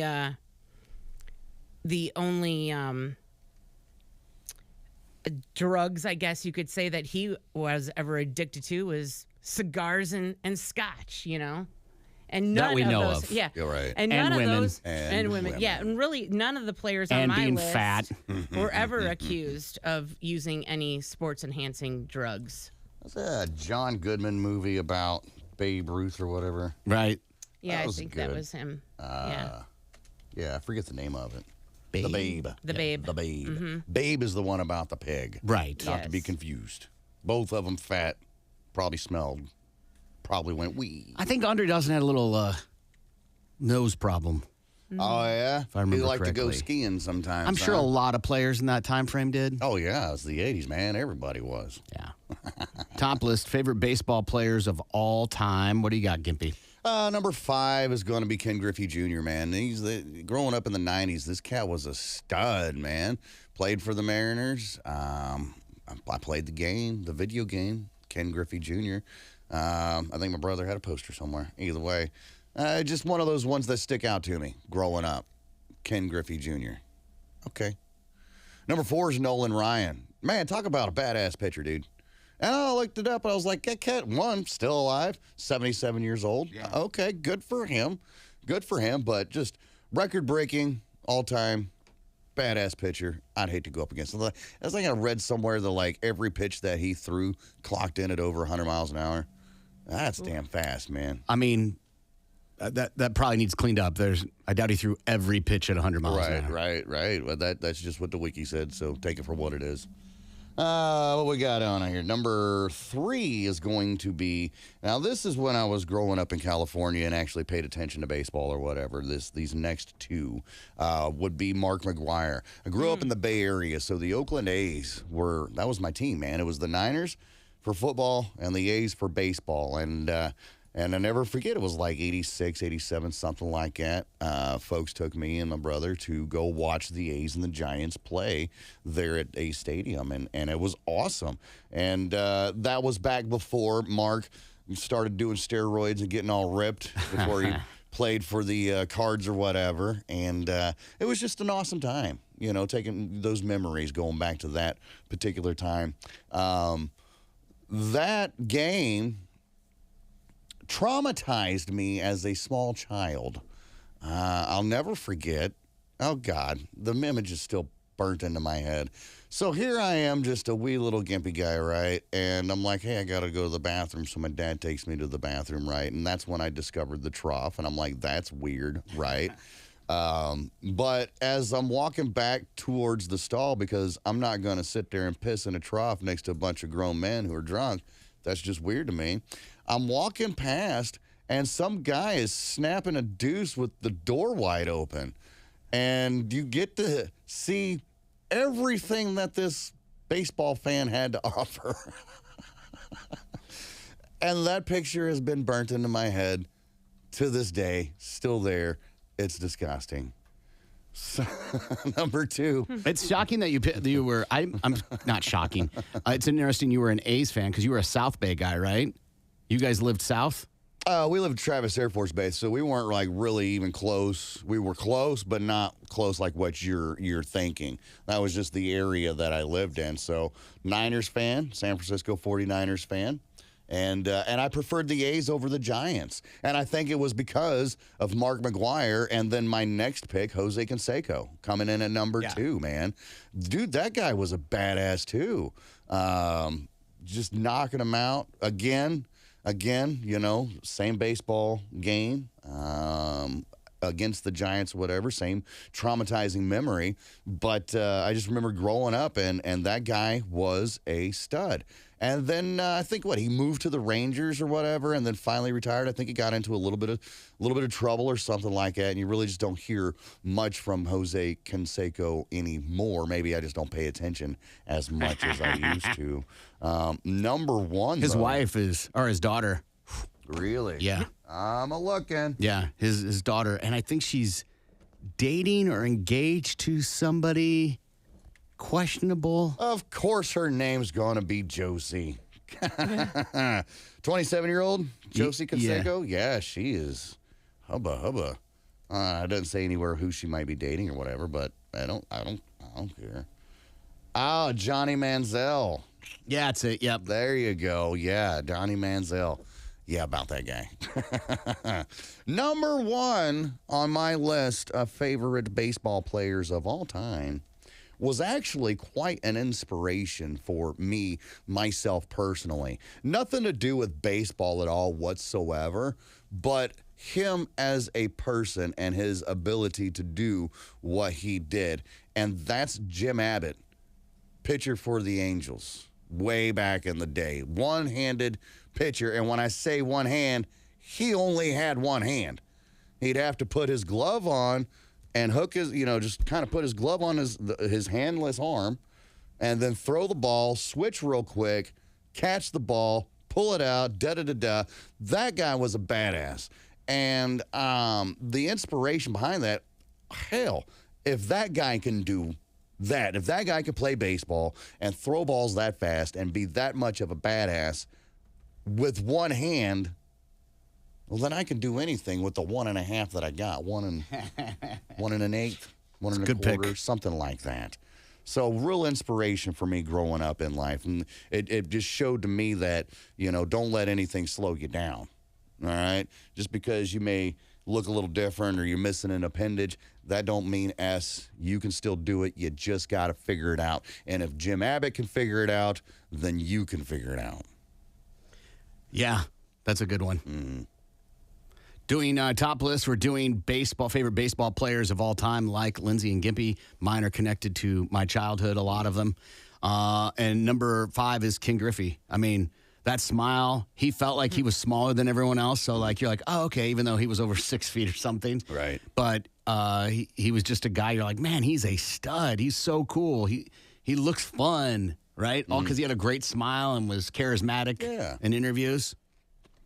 Number 4, Hal McRae, outfielder for the Kansas City Royals, designated hitter, went on to be a manager. So I got 2 versions of him. Okay. And he was known for being quite the hothead in interviews after games as a manager.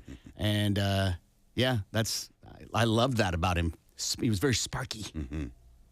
Number 3, Rick Sutcliffe, Cy Young winner for the Cubs, 84. He married a woman that lived across the street from my grandmother, so I would play catch with him. At that time when he was winning his Cy Young. Yeah. When he was in the off season, he would be there a lot or visiting with my grandpa, which is kind of weird now that I look back on it, because that'd be like me going to visit my in-laws, but then going across the street. Right, to visit their neighbors. Yeah. Nonetheless, so big deal. Felt like, I knew this guy because I played catch with him. It was my first association with somebody of a status. Yeah, that's pretty cool though. Yeah. Number 2, George Brett. If you are a Royals fan, George Brett is where it's at. From the Pine Tar playoffs to the number of commercials you saw him on growing up. I mean, he was Kansas City institution, and you associate him with Kansas City Royals fans, and so he's got to be one of the tops, if not the top, for most Royals fans.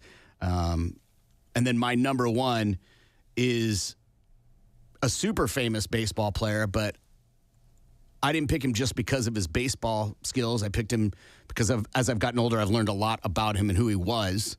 And he wasn't the star of the team. He had to play behind Babe Ruth. And then when Babe Ruth retired, he had to, he thought he was going to be the star, and it wasn't. This guy named DiMaggio shows up, and he gets shadowed by DiMaggio. But he goes on for being a guy who played the most consecutive games for over 5 decades and never understood why guys went out and partied and why guys didn't give it their all, and known for playing with injuries, and he would get hit in the back a lot. I mean, this is a guy that is the epitome of a gritty guy to play baseball. When he finally had to retire, he didn't sit on his ass. He went and worked for the parole board and became a huge advocate at the parole board and gave it just the same tenacity he did playing baseball, and that's Lou Gehrig. Lou Gehrig might be one of the most fascinating baseball players to ever live. Everybody talks about Scottie Pippen being the shadow and how he was really good, and he ain't got nothing on Lou Gehrig. Forget the dealing with the sickness and all that other stuff, and man, you have a disease named after you. That's pretty good, but yeah, right. Who'd have thought? But he is an unbelievable human being that believed, I've got to make this count. He made every game count. He went out and gave it his all every single time because he was like, it can be taken away. He grew up very poor, didn't have anything, and he was like, I'm here for a reason. And never understood why everybody else kind of just drank and partied and whatever, and he was all business. 2,000 and 2,100 games or something like that he played sequentially. That's a lot of games. Yes. 152 game seasons at that time. He was like the home run, the RBI leader or something like that. He had an RBI every game he played. Right. It's insane stats this guy has. And he had to play second fiddle to Babe Ruth and Joe DiMaggio. And he only played 13, 14 seasons. So Lou Gehrig is by far the best baseball player of all time for me. What do you think should be on your list? We'd love to see it. Text to us, BMMS, and what that is to 82945. Take a break, and we'll be back. Tulsa's Morning Show. Over the place. There's a difference between, a little clutter, kids don't know how to pick up their toys, and your house looks like Ross, dressed for less. You know what I'm saying? Yeah, I would think if you're hosting a dinner party, you would want to clean up. You would think. Yeah. You would think. But that's not necessarily true, especially if you're like, hey, come over tonight, we're having pizza. Mm-hmm. Pizza feels like there's no cleaning happening. Yeah, it's okay to have your laundry still piled up on the back of the couch from like 4 You should at least pick it up and throw it on your bed. Yeah. days. Right? Give me a place to sit. Right. Just move the panties over. It'll be fine. It's always like, I've gone and I stopped getting in the car with this person when I went to get in their car, and they're like, hold on, and they had to like unload a bunch of stuff from the seat and the floorboard into the back seat so I could sit down. Yeah. And I'm like, you invited me to get in your car. You should have had that fixed up beforehand. Or Right. just don't invite me into your car. I'm with you. Right? If you don't have a place for me to sit, what are you doing inviting me over? I just like the company. I'm not a charity. Yeah. So that would be, I'm judging food. What do you judge? What's your judge when you go to someone's house? If it's Cleanliness. like cleanliness? Probably, yeah. Especially if you're having a dinner party. Yeah, I might do that too. Uh-huh. Gimpy? Definitely cleanliness. Now, it doesn't have to be sparkling, like you walk in and everything's ting, ting, ting, ting, ting, No. But if you're inviting people over, dinner party, or just to hang out and have a smoke sesh, you might want to just kind of pick up the bulk of Smoke things sesh. first. You're so bougie. Like, Yeah. You're going over get high, and you're like, man, the house was so dirty. Yeah. So dirty. Well, yeah, if you got to, you can't put your soda down or your water down on the table because, it's littered with empty cans. Right. Yeah, that's Right. what I'm talking about, man. Yeah. Go get a damn trash bag. But Clear off the table Yes. and it'll be fine. Yes. It'll be fi- I'm not saying you have to run the vacuum. Right. All right? Just don't make people come in and be like, oh, God. Oh, God. And furthermore, Susan, if it smells a little bit, just spray something. Just spray something in the air. You don't want to walk into somebody's house and get hit with a brick wall of stink. No. Yeah. Yeah, but you got to be careful too. Don't go crazy, right? If you're unloading half a can of Lysol, Right. You're gross. obviously covering up a something up. smell. Yeah. right? Which will reveal itself in a In little due bit. time. Yes. It's not permanent. It smells like wildflowers and ass Yeah. Is it Febreze? and mold. Febreze is literally advertised to cover up stink, Absolutely. Yeah. which means you have a problem if there's stink in the Yeah. house. What about a toilet bowl that's got a pink ring in it? I'm not judging that. Gross. It's pink mold. Yeah. It's mold Gross. Yeah. in the toilet bowl. Yeah. That's okay. Ugh. Now, I mean, there's a difference between is there sitting urine or like, Mr. Hanky, is he taking Skid a little marks. swim right there? There's some rubbing is racing. Right. Like, Gross. previous person was a freckler. I get what you're talking about. Yeah. Dude, that happens, bro. That happens in everybody's house. I'm hoping that you would, at least go in there and take that little brush and whirl around a little Yeah, bit. but you didn't. You didn't, exactly. But I mean, it is what it is. Everybody poops. Everybody has that, whatever you may need a knife for. It's okay. Bidet, dude. Bidet. Bidet. Right. I get it. That cleans the skid marks off of your end, but I mean, this is down on the porcelain. I don't think it works like that. Eat some fiber. What's the strangest type of bird that you'd be willing to eat, such as a shoebill stork? You know what a shoebill stork is, Lindsay? No. Look it up. Look up shoebill stork. Shoebill stork. It will, if I remember correctly, this is a very bizarre looking bird. It almost looks human-like. Got a giant honking It schnoz. is terrifying. Yeah.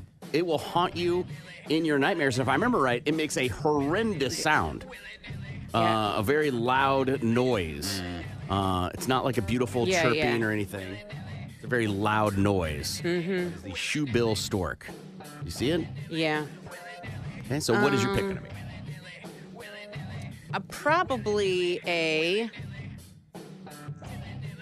What's the one? What are the We call him. My husband calls it a Harry Truman, and that's not what its real name. We see. Dropping bombs? Huh? Is it just dropping bombs everywhere it No, flies? it's the. Now I can't even think of the real name of it. You see him all a blue herring. Is that what it is? Blue herring. What? Isn't that a fish? See him all the time on the. So it's the ones you see in the ponds, and they got the long legs and stuff Yes. like that. Yeah. Piranha. The heron. Yes. Great blue heron. Yes. Okay. Just out of curiosity. Gimpy? Can I say big? Huh? Big? Bird. Big bird. Okay. Oh. If we're going like a legit bird, Yeah. I'm going to go with the flamingo. Yeah, that's where I was going. Yeah. Yeah. I want see if it tastes like shrimp. Yeah. Flamingo or That's roadrunner. true. One of the two. Yeah, why not? That sounds fine. Penguin. I'm down for some penguin. Oh, yeah. Some fricasseed penguin. Yeah, you don't have to worry about it getting, it's cold. It's right there on the ice. Right. Who doesn't? Some good penguin. Yum. I'm going to name some dishes. You give me a scale of 1 to 10, 10 being awesome Okay.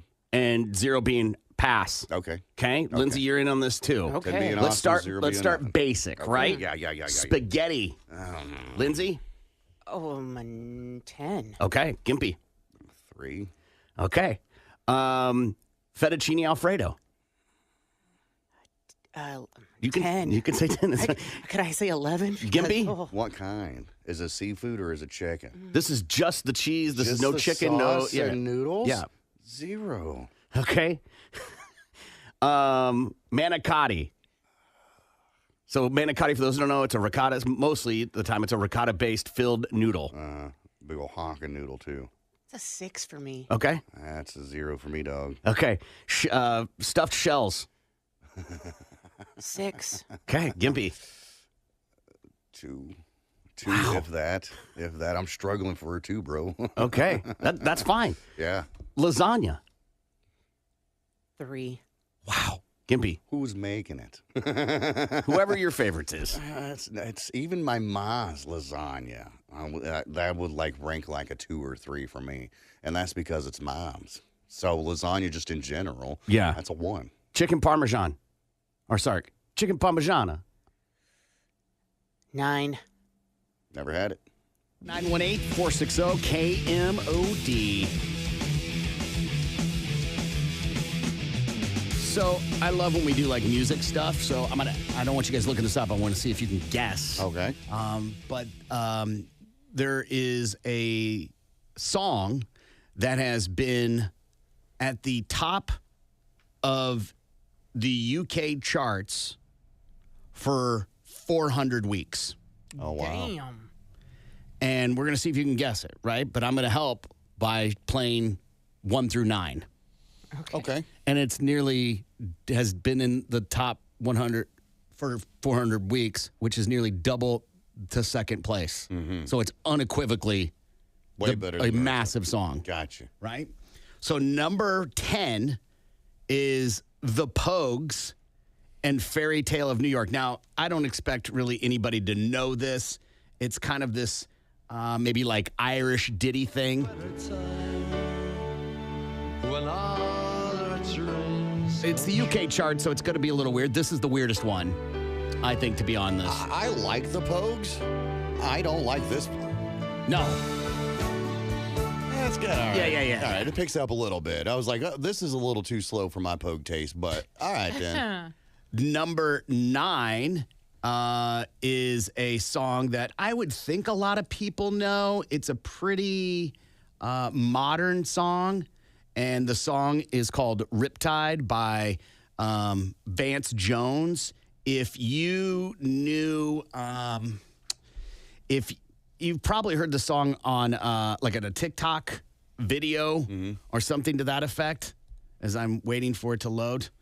You probably would know it.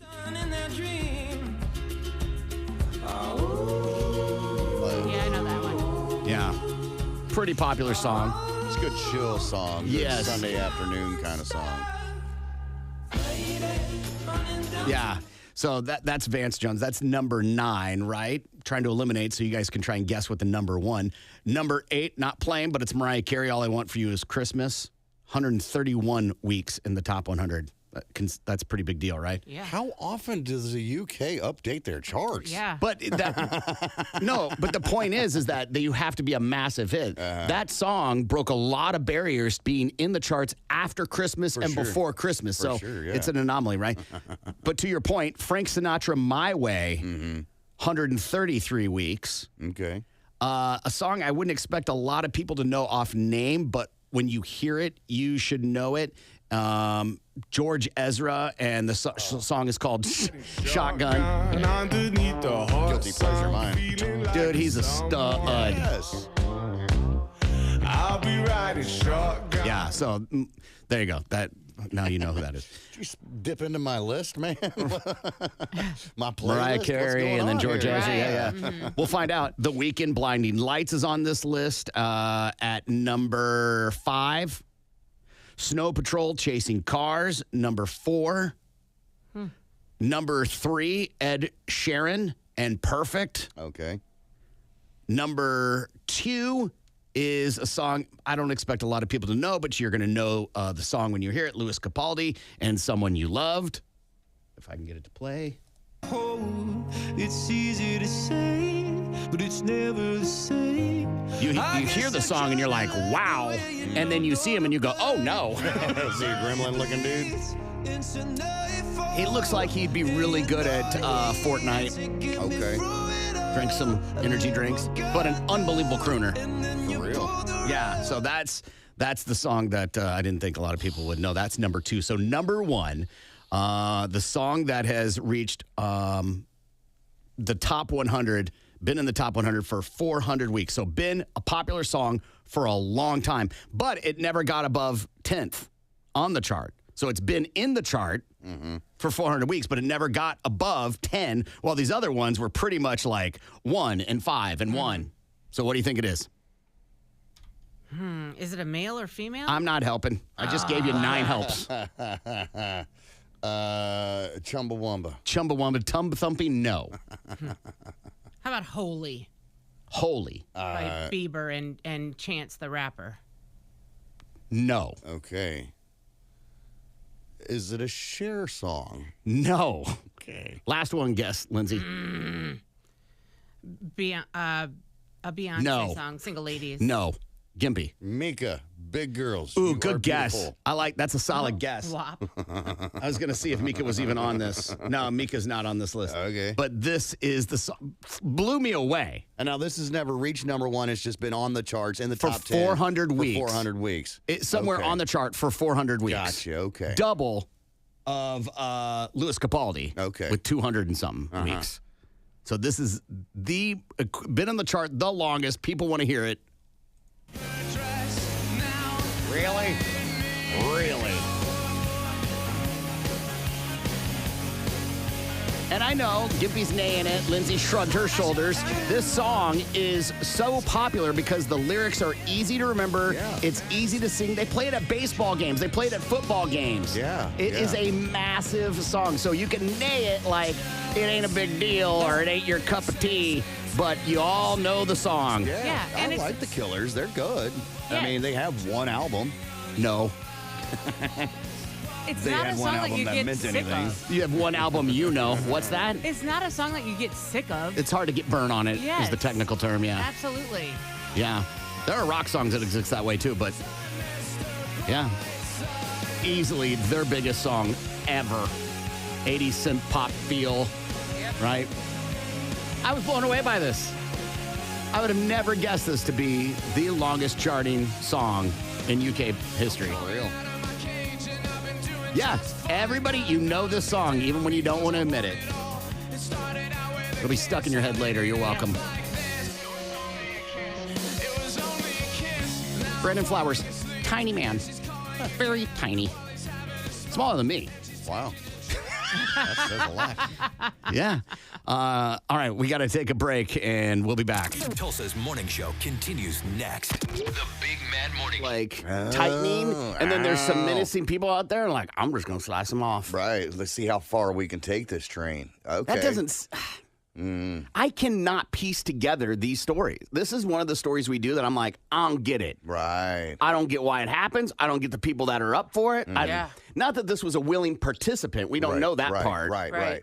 The only thing that I can think of is obviously there's some kind of mental issue where the person whose balls are chopped off maybe has like a sex addiction or something to that effect, and they think that that's the only way they can get over it. The only way that they can cure themselves is to cut off that part of the body. Okay. Yeah. So therefore, they won't have that sexual desire anymore. Whether it's raping babies or Like just, dogs. Yeah, that too. The idea that that's what you do to dogs, so they don't they don't want to hump. Yeah, absolutely. I think this is more of a Jeffrey Dahmer situation where the guy, they met on a dating app. The guy came over to the guy's house, and he ended up tying this guy up. Yeah, I'm not buying that, because then there would be more. This isn't. You know what I'm saying? You don't go. I understand there's a first time for everything, Right. but you're not going to be like, well, I think next time I'm willing to take a step further, get the skillet out. Ooh.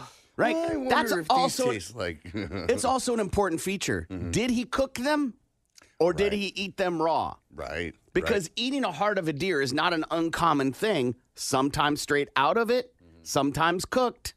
Right.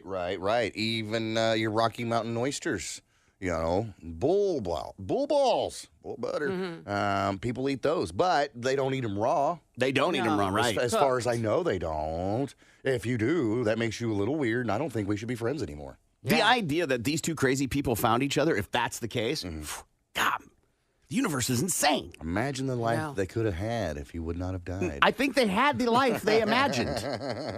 He just ended up dead and ballless. I think again, we don't know the motive of the other person from the story. Yeah. But that sounds like that was the motive of this guy. He literally was like, whatever you want to do, Judge. Right.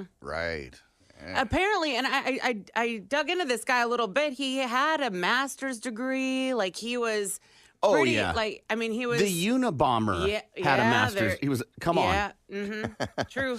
Yeah. Did you get that online nowadays?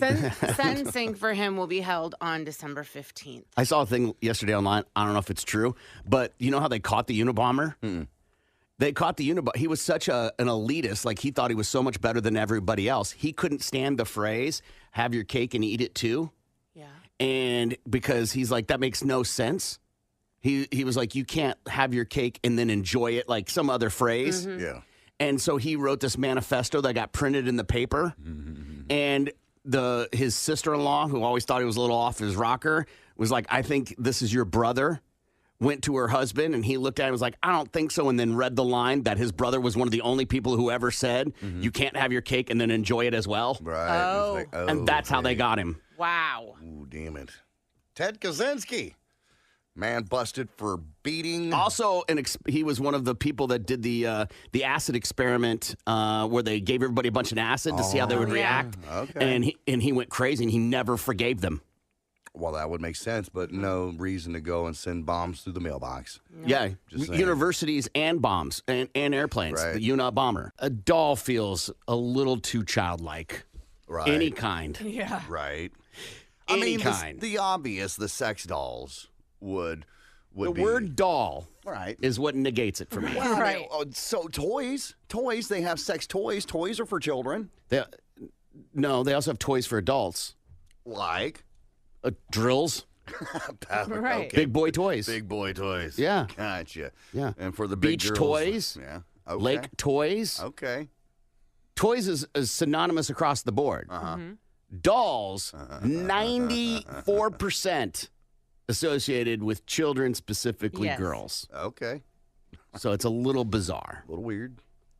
To each is their own. To- I'm not going to spend $2,700 on one of those real live looking sex dolls. That's just for I'll me. take the bait. How much would you spend? Yeah. What is your top out My top out, on sex dolls? If I was to purchase a sex doll, Now, obviously, yeah, you could go and get one of those $50 jobbies that they always look surprised or whatever. But I would like to have, if I was going to get one, it would be one of those real dolls, right? But I'm not. Maybe $1,000, maybe $1,000, and that's a lot. That's a lot, Right, man. I can speak Gimpy. He is not saying he would spend $1,000 on it. Right. Okay. He's saying gun to the head. Right. Okay. Right? Right. Absolutely. I think if he were going to buy one, that would not be the price point he'd shop at. He's saying if he had, like, the most. Right. It would have to be a utopian world. Probably would have had won a $1 billion lottery. Like, Yeah. Well, if that's the case, if I'm winning a lottery, then yeah, I want to get the high end one, man. Spend, $3,500, get everything that feels real, maybe one that's like got AI and can talk back to you a little bit. If you won the lottery, you wouldn't need to buy a sex doll. You'd have women lined up if you won the lottery. not if you want to. You don't trust people and you don't want them around. You think all they want is money.